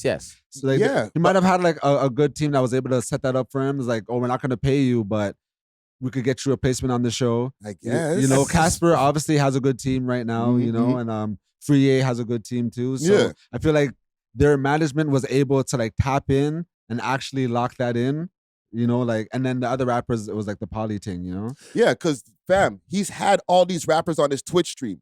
He fucks with a lot of these guys. He talks to some of these guys behind the scenes. And in my rant, I said yesterday, even some of the mans that he talks to behind the scenes, they can't show up to the spot because they will ruin his event. Exactly. You know what I'm saying? So Akademiks, who has mad love for the Toronto rap scene, and again, no diss to the rappers that did get to rap, but he wasn't able to give the best representation. Sav didn't show up. Sav was supposed to be one of the like surprise guests. You don't think this is a good representation of like Toronto as a whole, though? It was cool, but we could have had like a better one. I think it's a perfect representation because you have Free A, which is like its own brand of artistry that like a lot of people adhere to, like this style of music, Caribbean, African, you know, like not like super street, but like For the gal them. conscious a little bit. And then you got Casper, where it's like more the hood tracks and shit, and then Sean Leon. But can I be He did nothing. He did nothing. Right? Podcast. But he could have had like Sav pop out. But I feel like even with Sav, he probably was like, this might be a liability.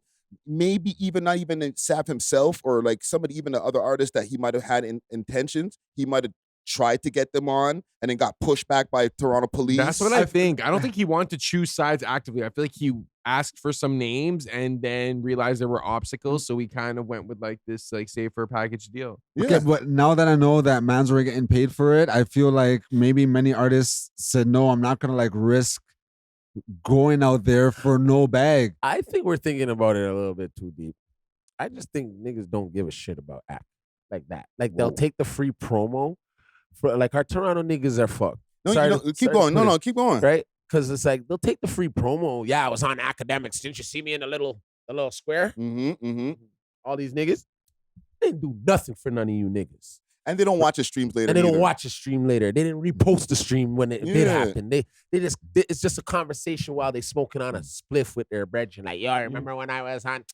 That's malarkey. And that's what I'm. Okay, so this is where Toronto comes into play. You guys are thinking, oh, there's drama. Niggas don't give a shit about that. Half these niggas hang out together, brother. I'm not talking about drama. I'm saying there's no bag involved. So why are mans? Why do you deserve a bag, bro? How many records do some of these guys have? None of these guys ain't got diddly squat to their names yet. Go build yourself, brother. Yeah, and that's what I'm saying. Like, yeah, so get out there. What do you mean, beef? Beef? Push that to the side and let's get out there and go do our thing. You're scared. If you're gonna be, that's a scared tactic, brother. All of you guys are scared. So check it out. I have beef with you, right? You get called to go do a DJ set. Yeah. I get called to do a DJ set. We both get called to do the DJ set at the same place, but both of us don't show up. We're both idiots. Yeah. We're both idiots and we're both missing the bag. Dog, money is green. It and purple and red for us and brown, right? I don't see nothing else but that. You cannot get in my way. Okay? I'm not scared of you because we got a problem on the road. That's you. No, but if you take that aspect, if I could just say it to you right now, this is chicken shit. You guys are missing your chance to be more like advanced in our city by getting out there and doing something on an academic stage than per se saying, you're scared then, dog. Get the fuck out the game. Yeah. And you know, you go first. You go. And even to like the longevity point, I feel like a lot of mans don't think ahead in the sense of like, okay, I might not be getting a few bands right now, but if I do this show, I could lock in with act, create this relationship, and then who knows? Thank you. You know what I mean? So why does it take? That means you still ain't on your game. Why does it take one show for you to get a bag? You should already have a bag, nigga. Facts. Go get your fucking bag up. When a nigga like Akademiks comes and hollers, you're supposed to be like, yeah, what? We're there. What do you mean? Go buy your suit. Dog. Yeah. Go buy bring your cameraman with you, Nice. right? Just like Casper and them mans did, and then clip it up and throw up on the gram. And go shake some fucking hands and kiss some babies, dog. Exactly. What we doing out here? We out here to play games or jerk off? You know what I'm saying? Pause. But go get the money. That's how you get bread in this city. If you think you're gonna get bread by sitting at home and being on a computer, brother, there's gonna be 10 other rappers that come by and swipe you off your feet. You're here today, gone tomorrow. I don't care about none of you guys now because sometimes you guys don't pop out in the places you should be. Right. That's why I don't listen to none of y'all music. And I'll listen to the guy that's actually on a stage where I'd be like, I don't care if he did that for free. He actually did that very well. Right. Half of you guys can't perform anyways. So I don't care to see some of you guys on a stage. You're right. Don't bring none of these guys over here because you know what they're going to do? They're going to embarrass themselves. Casper did very well. Free A did very well. I think that's all we needed. You know what I'm saying? K-Money performed as well, right? Yeah, K-Money, yeah. Yeah, bro, come on. These kids are TV babies. That's what I call them. They're TV babies. They're supposed to do this. Yeah. Did you see that? They have more problems than a lot of these other guys. They were there. They were there. They were there. Whether they got a bag or not, they were there. They went down in the history books of Akademiks being here because he might not ever be here again. Fam, the bag even that he would have been able to offer them is not enough for what they actually probably cost. Exactly. Because of the venue size and stuff like that. Yeah. So they're probably doing it they have opportunities already, but this is going to be more opportunities. It's You just know a what I'm good saying? move. Like, it's Fam, smart. they It's a have the good move. video, yo, I'm a big act, you know what I'm saying? Exactly. Big act shouting them out. They have that video that they can run, fam. They can run that on socials. Keep on running my song. Resume. So you see what happened? You see what happened, guys? Whoever's out there like, oh, yo, if I did it, I can't do it because I have beef. Haha. You missed out on an opportunity to have that to showcase of yourself further down. It's called a resume, dog. How the hell you get a job, dog? You gotta go get a job somewhere else to get a better job. So if you ain't doing the things in the job, you ain't gonna be a better rapper. You're not gonna have a better job in this game. You'll never get there. I have some pushback, but I want to let Czar go first. No, what I will say is I find that a lot of like richer people, they're very like loyal. So if you do a favor for a rich person, like they will go out of their way to like repay you in some way. So I feel like that relationship with Ak is more than your actual booking fee would even be. Literally. Like lifetime, like him looking at you like, yo, you came through for me in Toronto, bro. Hey, yo, this just popped up. I want you to be a part of it. Thank like, you. Yeah, but you see what you're saying, Dusty, and I appreciate the rant, right? Yeah. With these niggas being scared or whatever. I didn't mean it like that, but I mean it like that. At the end of the day, there is life and death circumstances that can happen with these guys, with especially some of them ones that we really see in the mix and stuff like that. Okay. So I can understand, like, okay, if I go here, I might end up having to duck a shot from my ops or shoot at my ops. Like, can I bring my ting in here? Like, it sucks for them. They put themselves in that situation. I'm not caping for them or anything like that. Like, you got to be responsible for that, right? But at the same time, it is a real thing. Like, if you go outside, you might die. Brother, we have security. You still might die. Fuck security, brother. You're talking. Come on, as a man on road, fam. Where are we living? We have a crime rate of like, how many shootings we had? We have nothing, bro. It's not Chicago. It's not New York. It's none of these states that we're imagining this shit is there. Like, it's not our life like that, brother. Half these rappers go to work in a little place somewhere, and like, this is an act, bro. Come on, bro. I hang with enough of them. I see these youths, bro. Bro, get out there and get your fucking job done. Sorry to say. It's a lame excuse to me to say you have beef and you want to rap. Then go join the blood clot army. Go do something else then, dog. Don't do entertainment. What's the point? Yeah. What's the point? Tom Cruise ain't walking around with beef. Wesley Snipes ain't walking around with beef. You know what I'm saying? Yeah. Like, if Drake ain't even have really beef. It's rap beef to get to the top, to take his spot. we'll get to that We'll later. get to Yeah, that. we know what's up. But you know what I'm saying? Yeah, red light. Red light. But you know what's up. Hold on. It's not really a rant, bro. It's just like, it's really how it goes, man. Like, everybody be making up excuses for these niggas. And it's weak sauce to me, dog. That's why our city, you guys want to say, oh, our rap scene is, because y'all niggas ain't shit. Y'all niggas ain't shit. If you niggas was shit, then niggas would know about you. And niggas, you wouldn't be scared to get on a stage because your shit is backed a certain way. I would have my security. I'm not scared of no nigga. Go out there, get your bag. You know, make a nigga stop you from getting millions of dollars, and kill yourself now. Yeah. Kill yourself now. Yeah, don't say it 3 times. That's all it needed. Yeah, no. Facts. That's all it needed. One more thing on this Akademiks thing, though. Because the city's gonna, Toronto's going to Toronto. Yeah. Did y'all see people are sending threats at this nigga? See what I mean? Akademiks? Yes. He said that he threw down 2s. Oh, see, they took the post down off of friggin' I've read it. I did see that though. I'm like, yo, you guys are this is the type of shit that make a nigga not come back. But like, do you think he did it intentionally? No, he might, and he might, but he might not know there's some kind of sign over here in Toronto. You got to be careful. What is like an with the upside down hand peace signs. side? Is it this, right? He's Don't do obviously- that. Them niggas ain't, no one's saying shit. But I'm saying, like, him doing that ain't shit. Why are we taking that? Like, I'm not saying a bunch of people. It's the underground part of the Reddit streets and the blog streets. But there was some people that were like, "Yo, what the fuck?" And I was like, "Really?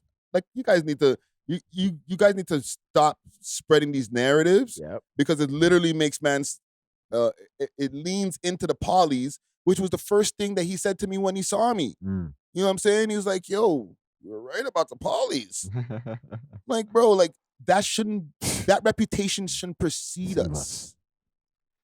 Yeah, because he's like, she'll never go to Chicago, you know, for obvious reasons. And we don't want to be like on that list where, we don't want to go to Toronto because one, the bang there is not that big, and we're like putting ourselves at risk to demise. And I got to go through customs and all type of shit too, bro. I just go to friggin' Florida or something. Can I ask you a question? When was this so-called gang sign thrown up? Was it the day of the show? I have the post. Okay. It was the night after at the after party, I think. One take if you could pull up the screen over here. It was at the after party they had after, okay? And where you bucked up a neon. So, and listen, salute to Hood Baby Peppa. It's not him. They're saying Southside fans are angry after DJ Akademiks threw down 25 last night. Yo, bro. Brother. And it's pure calm. No, twos, threw down twos. That A in the side. Threw down twos. Sorry, I can't see from here. Him doing this, that looks like the act sign, guys. That means Maybe. act. That means act. But now it's a gang sign to them. Well, it is a gang sign to people over in the south side of Jane and Finch. Yeah, for sure. So they're like, and listen, again, this is just a blog post or whatever. But I feel like those blog posts, you know, when mans are going through on their way home or whatever, they're at the airport, they're like, nigga, there's too much mess over here, bro. Such a drama. You know what I'm saying? I'm going to go this place, and this place, and then maybe I'll circle back to Toronto next year. Or maybe not. You know what I'm saying? Like, he might be like assessing his bags on the way home now. Did I make enough bags for the amount of drama that was created around me? Maybe the amount not. of hassle it takes to get to Canada. Yes. I don't think Axe looking at this like one blog post, like, okay, it was such a hassle. Like, it was on Torontology, but they took it down. Yeah. So light. So weird. Yeah, but all in all, successful weekend. Yep. Big salute to DJ Akademiks, right? Yep. You know what I mean? And salute to everybody else who came out for the Caribana weekend. Yeah. You did mention the Drake and not having no beef. No, well, I didn't say like that. He can still do a show. Are we sure? I know he's been moving around in the States. He's bought a new home, and I keep on forgetting this obscure state that he bought a home in besides Houston. Wyoming? No. I think it was like Kentucky or one of these other like southern states that he went and bought a home, right? He loves the Kentucky Wildcats, right? He's a fan. So right? See him going there. So here's the thing. He's been moving around America, so he's showing us, I'm in America. I think even the golf thing that they were doing during the weekend, they were in America. But then this thing dropped with YG. I don't know, everybody's filled in on the whole YG lore, what's going on right now. He got picked up, or he got picked up by the authorities the other day, but they didn't keep him. They just detained him for a second for questioning and stuff like that about the killing of Draco the Ruler. Okay? There's been video that surfaced now. They're saying that there's one guy named Frankenstone is the actual killer, but YG and all those guys are accomplices. And, you know, there's a whole thing called the B Team, which is a conglomerate of all these different blood sets in Los Angeles. And they're talking Rico. Now, the reason why they're saying that now YG and Drake have some kind of a beef is because there's been a post that's been floating around from Glasses Malone's podcast where he went off on Drake. Okay, I'll actually pull up the post. And like the dumbest take I've ever heard all year, bro. It's reaching, eh? It's the super reach, like it's a super reach, break your arm reach. Okay, so this is from the R Drizzy Reddit, right? YG threatens Drake. So YG is publicly threatening Drake on Instagram. Now this post here is from the podcast episode that I'm talking about. And then, can you read the caption that's under there, DJ? So Glasses Malone revealed some BTS shit that Aubrey and doing to F with YG. According to him, Aubrey is funding propaganda and trying to get YG arrested for Draco the Ruler's death. Draco, pardon me. He also revealed there is more BTS-ish he is doing the world don't know about. So then YG, bring it back on the screen, Jake. YG jumps in the comments, says, "Say it ain't so," with a bunch of wondering emojis. He posted that to his story. Yes. And then he put another thing in his stories saying, "Red alert, B team, tap in."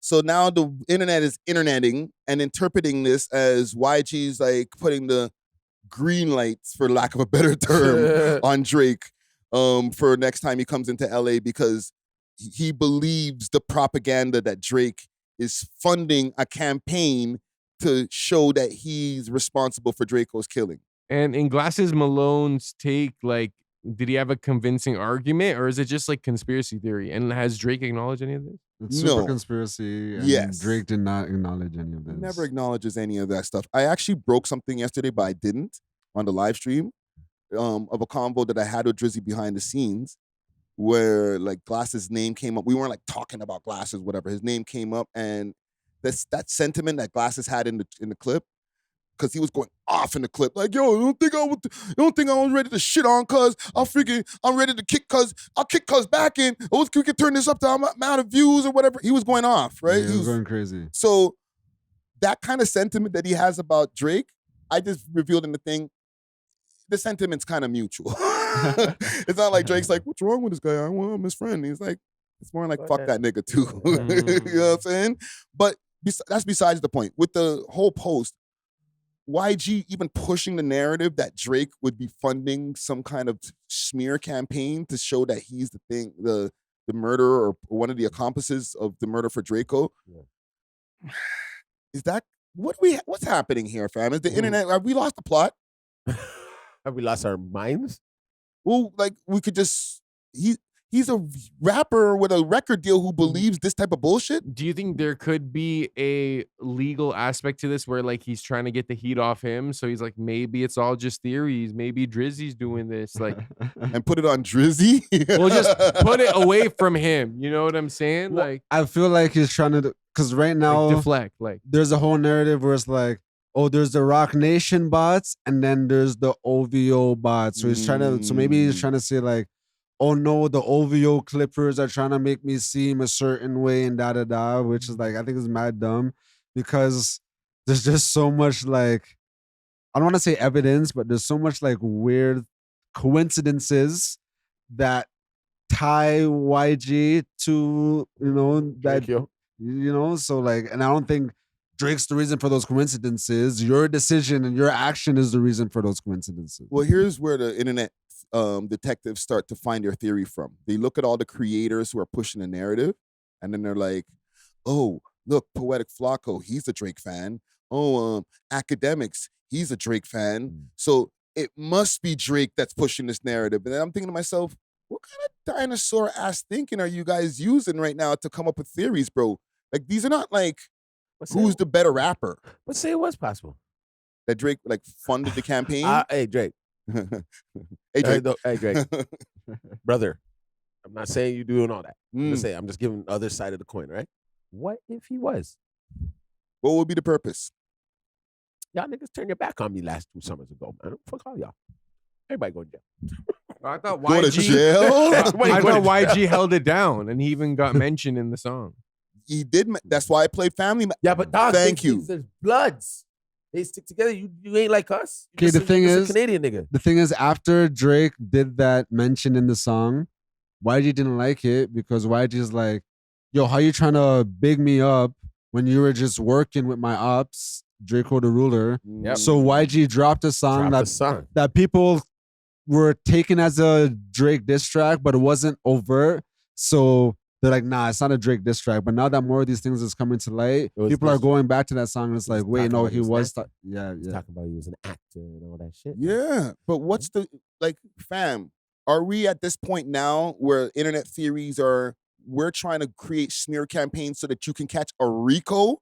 Like, that's a lot, fam. Like, I can understand I want to sell more records than you, but we want you to go to jail for life? But, okay, to go to Dusty's point, because man them put beer fake Ricos on Drake. You know what I mean? It was slander. Like, Drake murked X, Drake murked this, right? They put bare bodies on him, you know what I mean? Yeah. So it's like, yo, this could be like a reverse size. It's like, nah. No, you now made it open for my people to go and see what y'all really did. You know what I mean? It doesn't have to necessarily be Drake. But I'm saying whoever is defending Drake could be like, you know what? We're going to go look into you guys now, you little gangsta ass niggas from the West Coast. Let's see what's up. Type Must shit. got some bodies on y'all. That's a They put lot. bare fake bodies on him. No, it could be true because nothing just comes out of nowhere. Yeah. Nothing just comes out of nowhere. How do you know the Fed wasn't after he was done with YG? Like, This guy actually covering the mic. You know what I'm saying? I'm being real. Facts. Right? So, yeah. you know, you get when a little birdie whispers something in your ear. That's exactly what happened, right? And I believe Drake did say on his new album, he wants to see niggas on the pavement. He wants to see what else? Begging, can't pay their phone bill. Pay their phone. You get, bro. There's a lot to it. So you're gonna put a man in jail Everything. so that he's You going to jail. You didn't like me 2 years ago. You didn't say that part in the raps, bro. You're You not just, going to. Who's giving that away? you I'm just not said, giving that away. you don't want you to be paying your phone bill. I don't want you to be like calling collect from jail. Like shit, nigga. See, you have a heart when it comes to war, eh? You have a heart. It's wartime. And that's snitch shit. I know, but they're already labeling him a snitch. Yeah, but like if mans are trying to keep their quote unquote street cred as Drake and them, they're supposed to be mob ties, goons, or whatever. Putting a man in jail ain't street. Is this snitch shit if like Ak and Project Flacco and these blog pages are just reporting what police is already investigating? No, that's cool for them. It's the aspect of them being funded by Drake so that they can push this narrative. Then that makes Drake not as street as, people, say that he's supposed to. But he's not supposed to be street anymore. Yes, but he pushes the persona. I'm around the mob ties. I'm with the guys. The mob will still get you thrown in jail. You mess with somebody, you go to jail. Like, things happen, bro. Like, you don't think the mob just be killing everybody that fucks with them? No. There's ways to get, there's more than one way to skin a cat. You do some shit. Oh, he's selling bootleg liquor down the street. Yo, birdie in the ear. He got in jail. Get him out of here. Now we move on. Do what we got to do. Yeah, but the game is like that, brother. Yeah, but nobody rates that, fam. But half the time you don't even know who the personal informant is. But that's the thing. That's why they're calling they call them confidential informants, right? Yeah. Because nobody wants to be the person who's out there saying, "Yo, let me put my ops in jail, fam." Mans are not gonna rate you for that, fam. That's slimy, nasty shit. I feel it's like even like before you go, Czar. Even like from a street perspective, like if you're in the streets and then that's your way to get rid of your ops, you're a pussy, fam. Yeah. I was gonna say like just go shoot them niggas, bro. You're gonna put them in jail, bro. Why do I have to go to jail for him? But fam, like that's like that. You can't call man's rats if the way that you handle your beef is by putting your ops in jail. I feel like it's slowing them down. It's just part of the game. It's rat shit. Yeah, I know that, but it's just part of the game. Ratting isn't supposed to be part of the game. So then you're violating the game if putting the ops in jail is part of a good plan. I don't agree with anybody putting anybody in jail. But if this is now, I think it's surpassed street shit. I'm just saying that just like it's a nasty tactic. You say what you're saying, Zar? No, I was gonna say like I feel like the streets adhere to a certain code, but like non-black criminal organizations will utilize police if they need to. Like they'll like set up their op with the police, give the police a drop, like hey, like so they don't adhere to the same code, and it gives them a little more power in a sense because now you're using the law and breaking the law, and like I feel like these mobs and mafias they'll do that. And they work with the Whitem. Come on, bro. You have to have when you're high up like that, the Whitem are around you, bro. Like like you can't. It's inevitable. So. Yeah, they do have police on payroll. Thank you. Now, you messed with my boy. This is the guy I protect. Okay, we're gonna go dig and see what you guys really did. You guys saying he killed X? Okay, cool. We're gonna go look to investigate that. But then we're gonna go investigate you for Drakeo. But to be real, Draco. The West Coast get mad when you call him Drakeo. I call him Drakeo, ruler.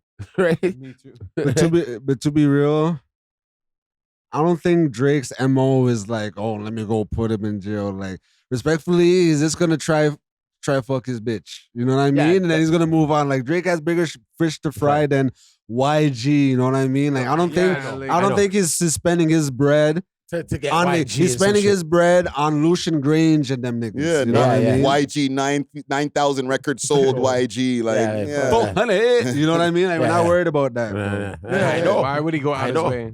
Yeah. So listen, I think we beat that theory to death. I think it's, for the internet detectives out there who are looking for more information on this, because I thought the story was gonna die, but it just keeps on rolling, right? So it's, to us in Toronto, it's cap. But y'all are gonna say, oh well, you're in Toronto, you're OVO dicks or whatever. So fuck all y'all. Anyhow, actually, you're asking? Okay, speaking of like bodies and stuff, just quickly, have you been seeing that Chrisean Rock? Yeah. Interneting, bro. You think it's another, like, I guess, conspiracy theory? It's a conspiracy theory, fam. That man was following her around. He was doped up. He's there like saying the baby's not, the baby's his.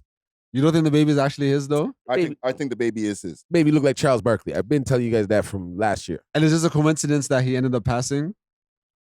Well, they killed his ass right in front of wherever he was sitting in some car, right? It ain't nothing for her to put some bread on his head, yeah. But what's the chances?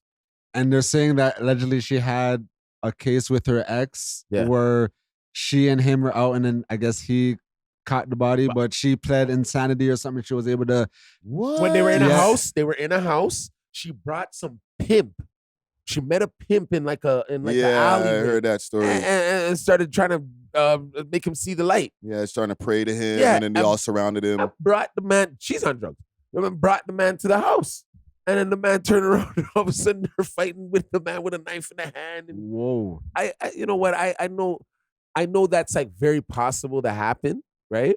But like, she seems like she just kind of has this stigma to her where that kind of shit follows her. So like, you don't think this is the mindset of a person that like thinks very like quickly, doesn't really like think out their thoughts, like impulsive? Yeah, very impulsive. And, you know, and she drinks a lot, so there's a lot of demonic energy probably. So I could see her just like impulsively thinking like, okay, I'm about to be exposed. Like he's gonna try to take this baby. Like, what's one way I could just stop this problem forever? This is sad, bro. Yo, the thing is, it's so sad that we know so much about Chrisean Rock. Like, fam, we're just like, yo, and then this happened, and yo, did you hear about this about her? Like, yo, the internet has gone to a really, like, again, lost the plot. This is is a popular person on the internet. The girl who was just on 1-2 things with Blueface, like she from the 1-2 things on the Blueface house or whatever it was called, she turned that 15 seconds into like hours, brother. Okay, but the reason why I'm interested in this is I know like, I'm cool with you mentioning it, but the true crime thing. But like, okay, even look at Casey Anthony. Yeah, you guys remember that case, right? Yeah. This like random shotty, but because I guess like the nature of the case is like what made everybody so intrigued, So I feel like humans is always infatuated in like the burning car, you know what I mean? The car crash, like wherever like the most degenerate, messed up thing is always going to be a huge audience. Fam, look how long we've been watching her, like, I guess, demise. Like, she's coming up because she's making money because we're watching her, right? Yeah. But we're literally watching her demise, and it's being monetized because it's a demise, fam. Yeah. We're watching fetal alcohol and all type of stuff. We're watching her crash out and punch people for no reason. And these are things that if you're watching a regular person do this, like you're watching them spiral. Yeah. But because like the internet has deemed her popular human, It's entertainment. it's entertainment. So it in turn puts money in her pocket. So for her to devolve actually makes her evolve. Yeah, but I don't think it's a demise because her whole brand was always built on that. So it's just like, it's always been a constant spiral. Like her career, like what we tune into her for is the crash out. Like that's her brand. That's what she sells. So it's like, it's working for her in a way, but it's also degenerate and sad in another way. I call them professional troublemakers. You know how much trouble you got to do for yourself to make that millions of dollars? It's like a scene out of Jackass for me, right? Every time I watch her, because she has to do asinine things in order for her to get a paycheck. So that is hours of trouble. I'm to the point where I believe like she probably has a team that says, okay, this month This is how you gonna F the internet up. This is the storyline. This is a storyline. This is what you got to do. There's a side of me too that just believe all she has to do is drink and it just goes Things crazy. happen. Things start happening and we go from there, right? Well, Walking put it this circus. way. She's on Kick, right? A lot of this stuff that we've been watching has been coming out is because she's in the car streaming on Kick, right? She got the check mark, right? There's like We Love Hip Hop page has the check mark. She been had that. Yeah. So it's like you've been rewarded. Here's a Kick deal. Like, okay, you're not with Tubi or whatever the place that the Blueface show was on, or the show that she had with Blueface by herself. You know what I'm saying? You don't got that bag no more. Okay, here's a Kick bag. Show us the degeneracy, fam. The thing is that's crazy. If we're watching, we know degenerate people. We know Chrisean Rocks or people who in real life. In real life, fam, and they're on Instagram being stupid. Yeah. They're not monetizing them because they haven't been chosen as you're the popular person. So now every time they show us their crash out, we're just like, I hope they're okay because like, I don't know if they can afford to have another L. Respectfully, if Canadians were getting paid for their views, then I think it would be a little different. Like, imagine if, okay, I don't even want to mention names, but like. Oh, mention them. We live, so we can't take them out from the live. Okay, but there's been like Toronto version of baddies, you know what I mean? Mm-hmm. Some of those characters have like spiraled. Yeah. But imagine if those videos, you know what I mean, were able to get beer bread and stuff, you know what I mean? Like, imagine the amount of videos we would keep seeing because that would be able to kind of like fund the lifestyle of the spiral, you know? They'd make additional TikTok pages documenting their spiral so that they can make more bread. Exactly. It's you know why you're right about that? Because there's an example I've seen just because I'd be on the other sides of the internet sometime. There's this woman who got popular for her degeneracy on TikTok. Yeah. This white woman, she has the black guy, but like he's like, yo, I don't really want to work at these places and these places because they don't really see my potential. So he don't work. Right? She got like 3-4 kids. She has like and it was like another one in her belly. The house has like dog and cat feces around because they have mad animals. What? And it's just mad dirty, but people tune in. They're like, they can't unglue their eyes from the shit. And like, she cleaned up her house one day and everybody was like, yo, she cleaned up her crib. Oh, that's crazy. But like her degeneracy, her like, what would be like a spiral, like, yo, your life's shit, fam, is being rewarded with like bare money on TikTok, fam. There's this white man or whatever, right? And then like he helps out people in the community. But it was just one specific person he was helping. There was like, it's like a little person, that's the right way to put it. Yeah. So it's like a little person, a little man who like is a little like, I guess not all right in the head. But he has like this shorty who's like a super junkie, but she's clearly using this little man for his benefits and stuff.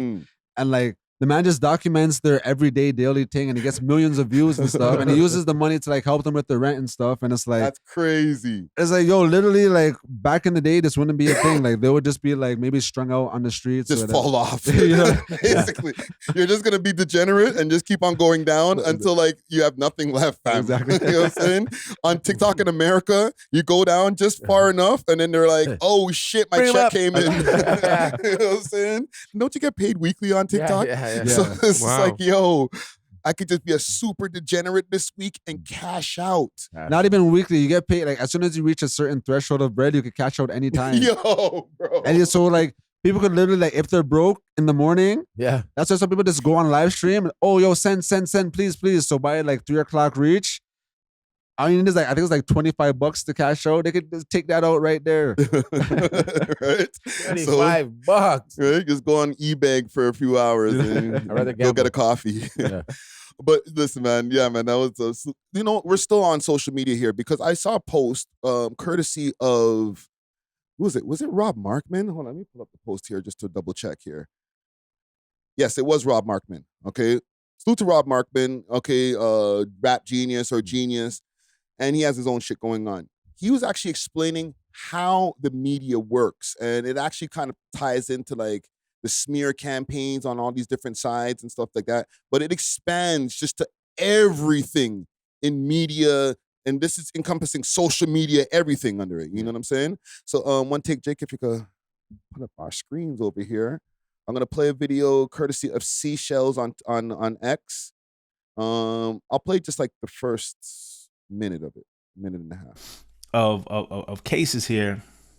There's a number of cases here, and first of all, one thing is that and this goes for anybody. The bad news, when it gets filed, the bad news spreads more than the good news, right? Same thing with, and this is not about who's your favorite rapper or what have you. It's just the fact of how it works in media and how people consume things. For example, we had the Jay-Z, those rape allegations. When that broke, that spread. I reported on that too, and when it was thrown out and it was done, and that the hey, this got thrown out, this is done, this got dismissed, this person's not guilty. Crickets. That doesn't spread as far as the initial thing, right? And that's just how the media works. And lawyers know this. You know what I'm saying? Lawyers know this, right? So sometimes, and press hits can be bad. Sometimes that press hit is just as bad. It's the same thing in this case. This was big news when it dropped. It was big news when it dropped, January 1st. Also, there wasn't a lot going on. It was New Year's. It wasn't like a lot of news. So, it gave people something to talk about as well. This is the Drake case including with me, including on this channel. UMG. We talked about it, man. I mean, it's a substantial headline. But now that this is and again, I use the word dismiss lightly. I can't find another word for it. It's not the legal term for it, but now that the court has said, hey, we're not even hearing this case. It has to go through arbitration. This isn't going to be as loud as crickets when it first happened. It's just a fact. All right, so I'm going to stop how there. People okay. So the headline, and this is like an obvious thing that people have been saying for years, but it's very designed, okay? Where when it's time to push a headline, it's strategically timed. Everything is perfectly placed so that the headline screams at the media, goes through all of the social media sites, it goes through mainstream or whatever. But then when a retraction happens or the conclusion of said case, it's like a headline goes out, but that it doesn't scream nearly as loud. Oddly enough, this year alone, I've heard multiple creators talking about, I received a dossier from this random person of this expose. Akademiks got that. Joe Budden got that. I guess regarding who owns United Masters again? Larry Jackson.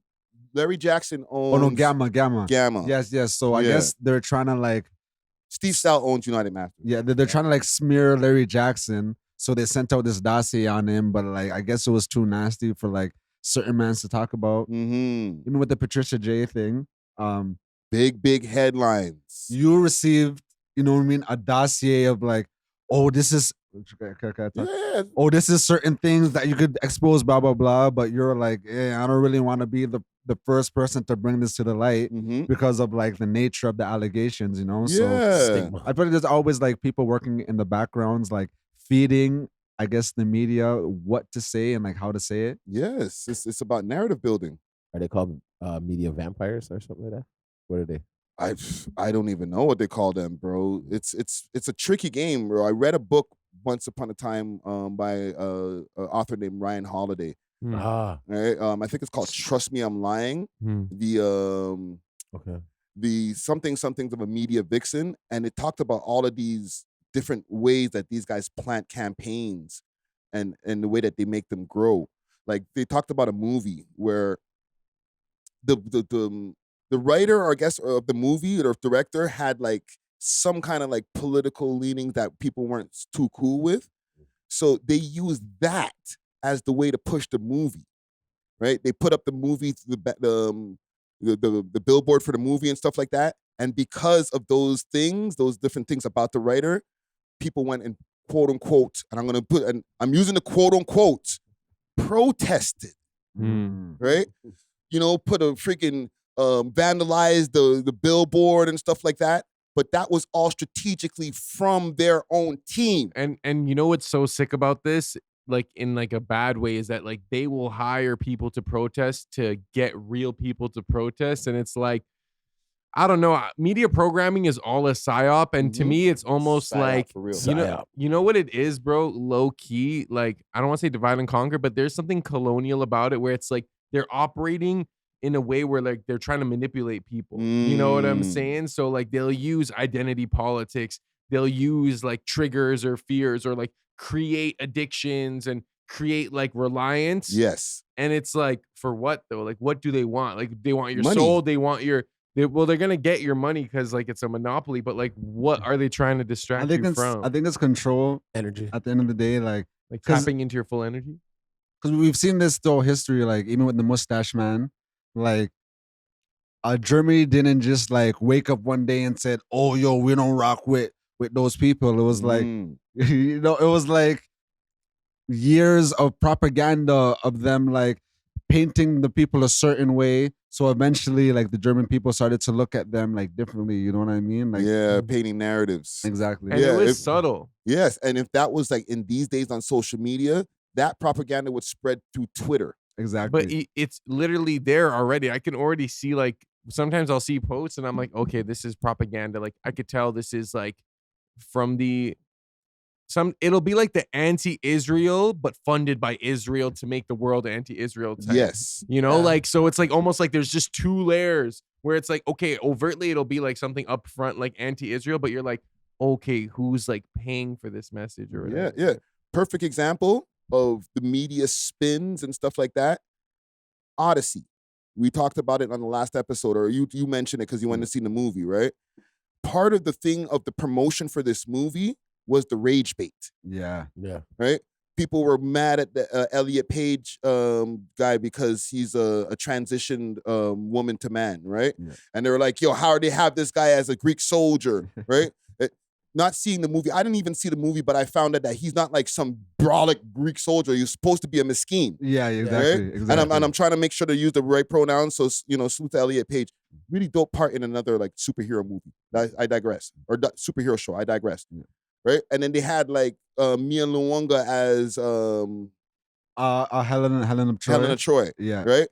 Who in their mind, she's Greek. She's supposed to be white or olive skin or whatever. So it was like kind of like rage baiting the audience. Like, yo, why are all these things in here? Exactly. Everybody's mad at this movie. And then people go see it. When you see it, it makes sense because like there was black people in the movie, but when you see like, oh, Helen of Troy is black, it's like you kind of imagine like, okay, all the queens must have been like white with like blonde hair. So like to see this one like super black woman or whatever, like that was probably like, yeah, 1,000 men had to come go see this shotty because like this is something we never seen before. Yeah, you know? most beautiful woman in the world because everybody else is regular around. Exactly. It made sense.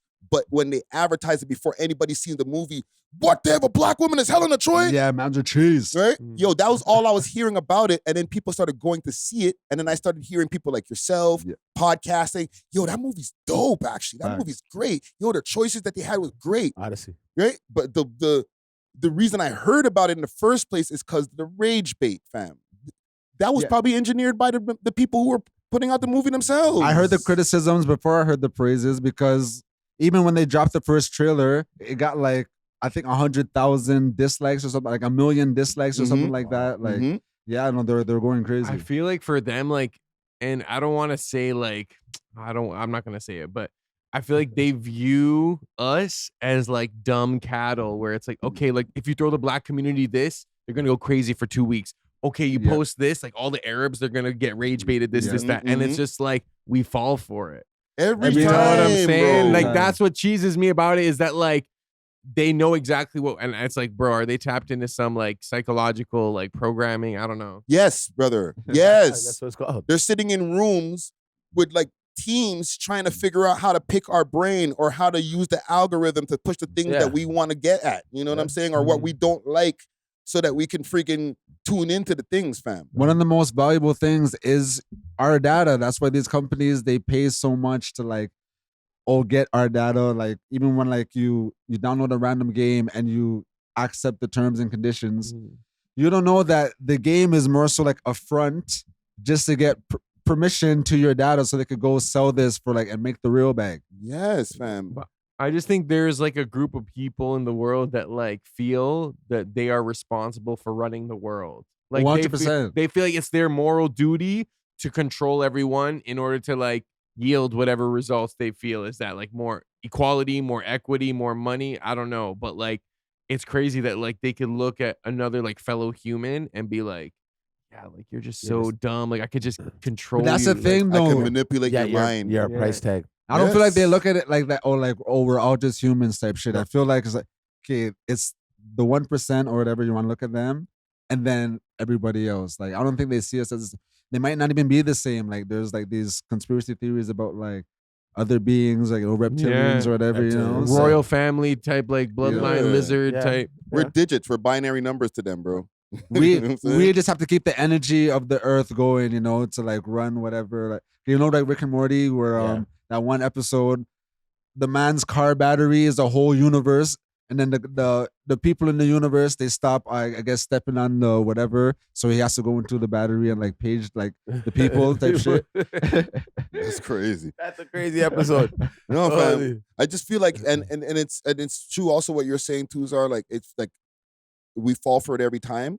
We're educated, or we feel that we are. We feel that we're aware of all of this stuff and the little tricks and stuff.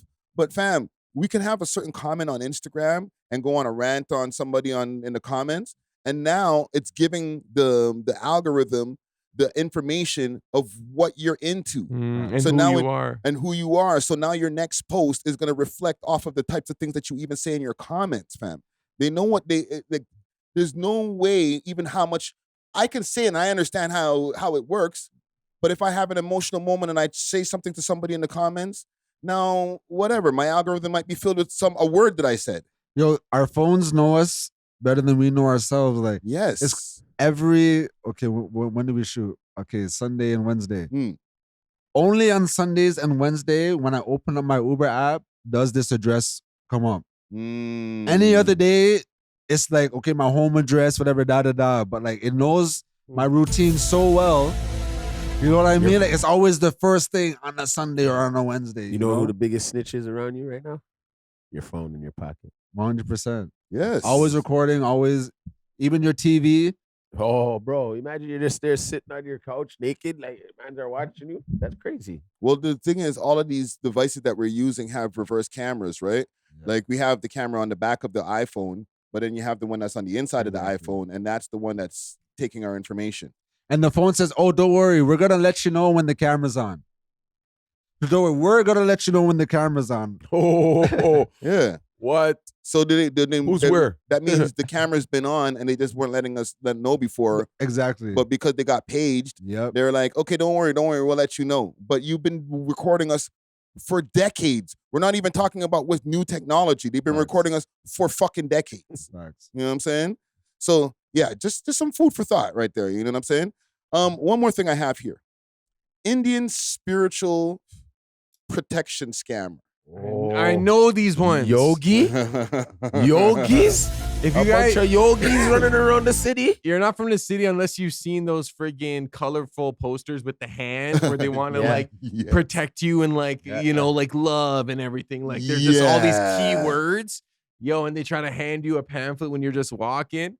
Yo, so there's a guy right now from India, and there's a Canada-wide warrant for him. He's gotten up to $80,000 from one person.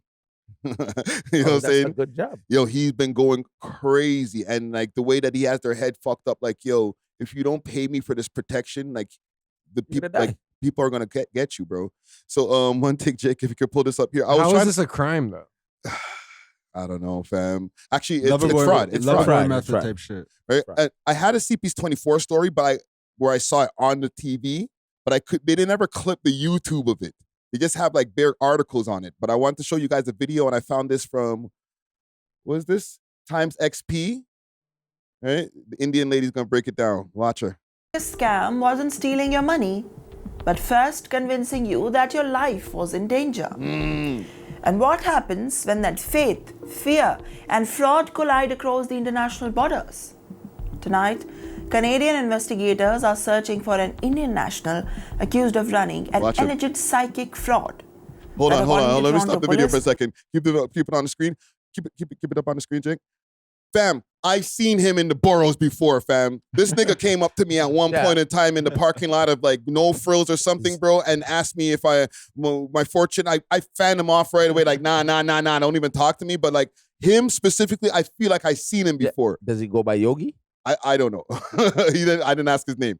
He does have a familiar face, but I feel like I've seen like 19 brown niggas that look like that. I don't want to sound racist, like all these niggas look the same, but like I feel like him specifically, I met him in the West End. Exploited fear of supernatural harm to convince a victim to hand over large sums of money. But this is not an ordinary fraud case, by the way. Police alleges that 29-year-old Gangadhar Babu operated under the name of Babu while running a business called Indian Psychic and Spiritual Healer. Investigators claim that he presented himself as a psychic, a fortune teller, and a spiritual healer, gradually gaining the victim's trust before making alarming claims. Well, according to the police, the victim were allegedly told that they and their loved ones faced death or serious harms unless they continue praying for the spiritual protection.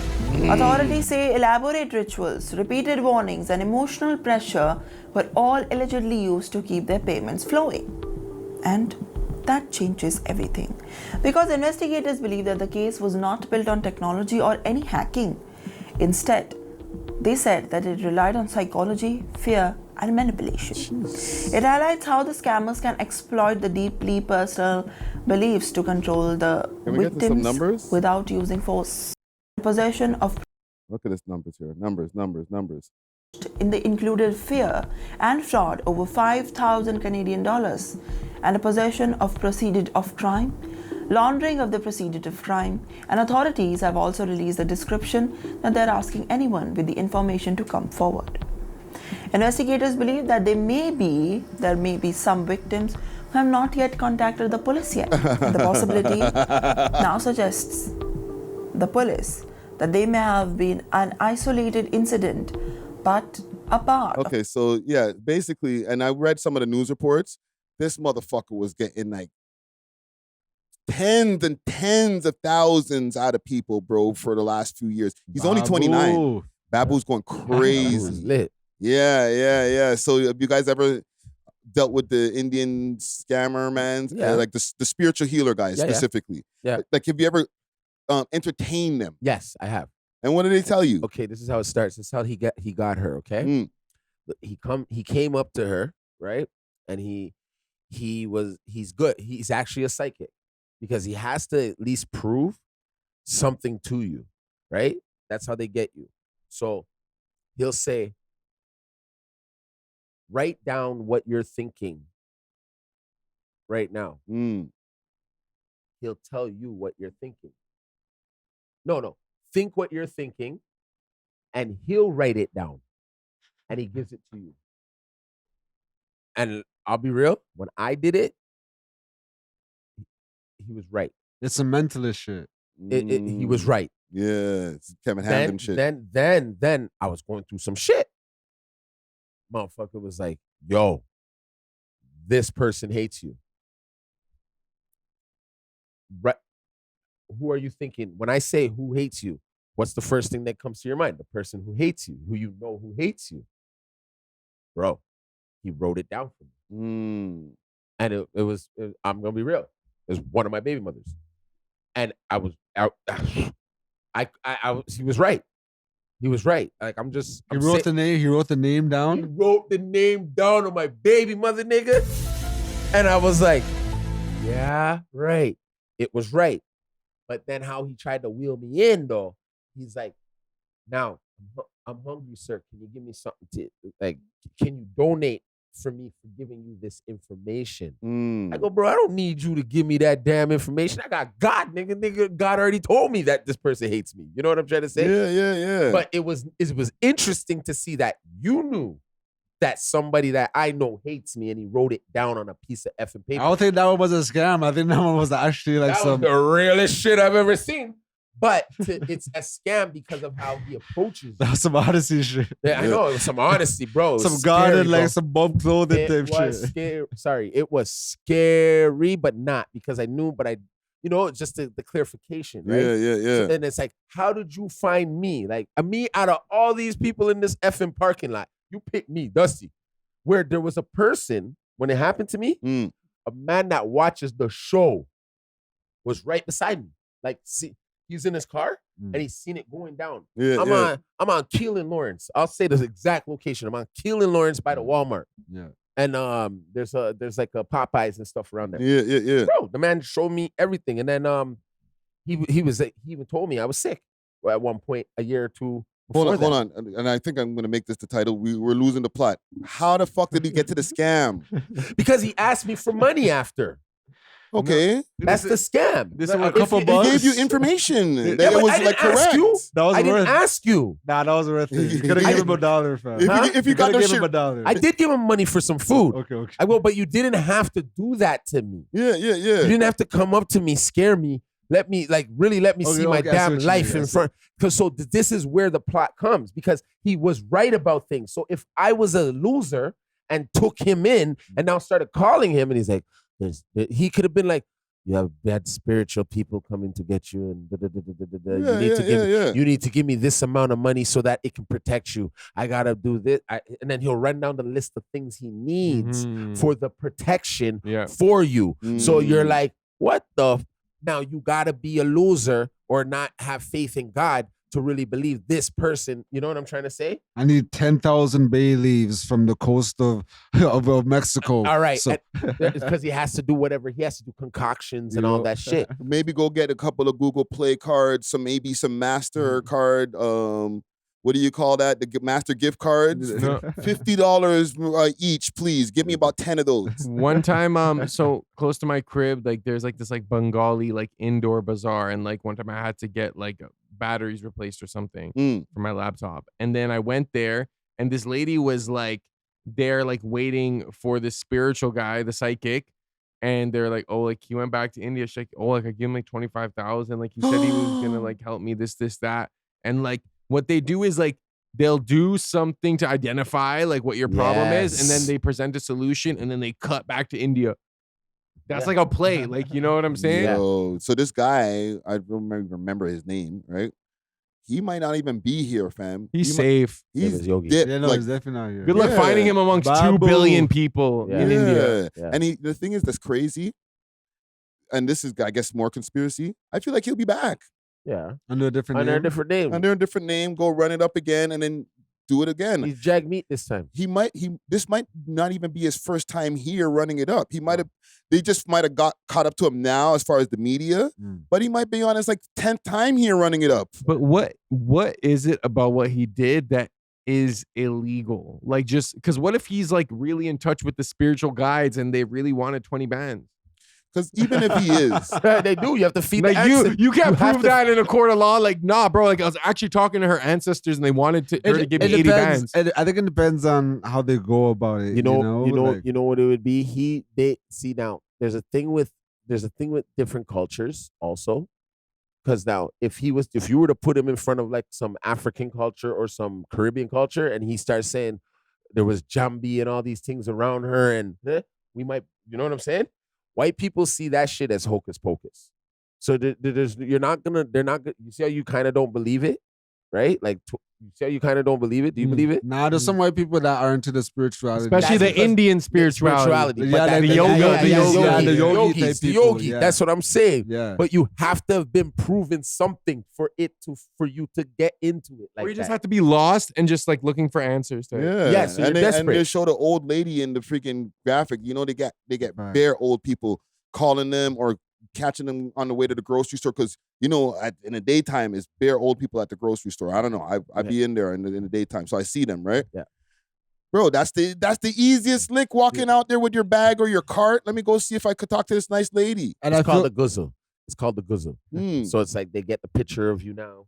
You know what I'm saying? So what happens is they put a spell under that person for them to now give them the money. You'll be wondering why. I don't know if they ain't even putting any spells, fam. Yo, for all you know, they're putting brother. That's a spell. I think they're threatening to put spells on some like, okay, Yeah, yo, bro. I'm cool with you, but if I don't get 20 bands from you, then I have to let the spell out. Like the spell's done. I'm letting the demons on you. Still. Yeah. So bro. that's not a spell. It's just you found a dummy. Exactly. It's just a scam. It's the same ones when they're like asking the people to enter their credit cards. Like, no, miss, like you have to do it, miss. Exactly. Like it's very important. Like, Yeah. what are the final 3 numbers? Like they get aggressive at the end. Yeah. Right? You tell that to me, and I'll just be like, all right, I'll take my chances, my nigga. Yeah. Get the fuck outta Exactly. here. You know what I'm saying? Exactly. Yeah, some dumb lady's gonna be like, Are you serious? I think it is mostly white people falling for this. Because I feel like the Indians, the local Indians, they know it's a scam. they know him. Black Niggas aren't falling for that. No, niggas ain't falling for that. Asians ain't falling for that. We know our own thing. Our grandmother would be praying over our asses so quick. You know what I'm saying? Like, you can't just get us with that. We know about voodoo. We know about hoodoo. We know about the type of thing. Not only that, fam. Like believe it. enough times it's like we're like anti-scam, bro. We have our scam antennas up. So like it's like more times like, yo, get away from me, fam. I ain't giving you shit. Fuck out of here. But It's like even with like homeless people, respectfully, they'll go ask a bunch of different like white people or like mesquite kind of people and skip me mad times. Like, I already know your answer, bro. Yeah. Facts. They know I'm gonna say no, or like they know I'm looking a little thuggy. Like I know you're gonna go spend it on fucking crack, so don't even bother asking my nigga. I really feel like it is white people falling for this because I feel like Latinas, like they got their own Latina psychics. Yep, You know, they go yep, to their local. yep. Asians ain't doing that. Brown people ain't going. Black people ain't going. Yeah. Like, and I feel like with white people, like you guys don't know these ones, but white people, they get spiritually lost, bro. You got to build a school or do something. Like there's just something you got to do at a certain point. You know what it is? White guilt. Yep. Right? I think for some of them, it's like deeper than that. No, I do see what you mean when like the spiritual lost thing. Because I was thinking like, even if a man approached me like that, I'm like, yo, your demons like don't really apply to me. Like we don't really worship the same gods. Like talk about demons coming out. Like they worship like cows and shit, right? Yeah. So it's like, so what, like, people with they have like nightmares about burgers and shit. You know what I mean? Like that's not really gonna affect. You know what I mean? Like, they eat a burger one day, they have a bad dream. Well, listen, fam, they're still looking for him. He's on the loose, right? So just if I guess anybody in the audience, if you see something, if you see Babu, let us Brampton, know. Brampton right now. 2 tips. I'm on the run like Babu. On the run like Babu. Holy. Yo, if he might drop a song, fam. You might hear this. Right? On the run like Babu. So sick like Achu. Jeez. Yo, Babu, you can sample that. Kick like JoJo. We'll try to work that in there. Oh man. Well, listen, man. Salute to all the people out there. Stay safe, okay? Keep our eyes open for the scammers. Don't let nobody scam you out there. I think we got it for the day here. Thanks for watching. If you enjoyed this video, please make sure to check out these other videos on the screen and make sure to like and subscribe. We love hip hop.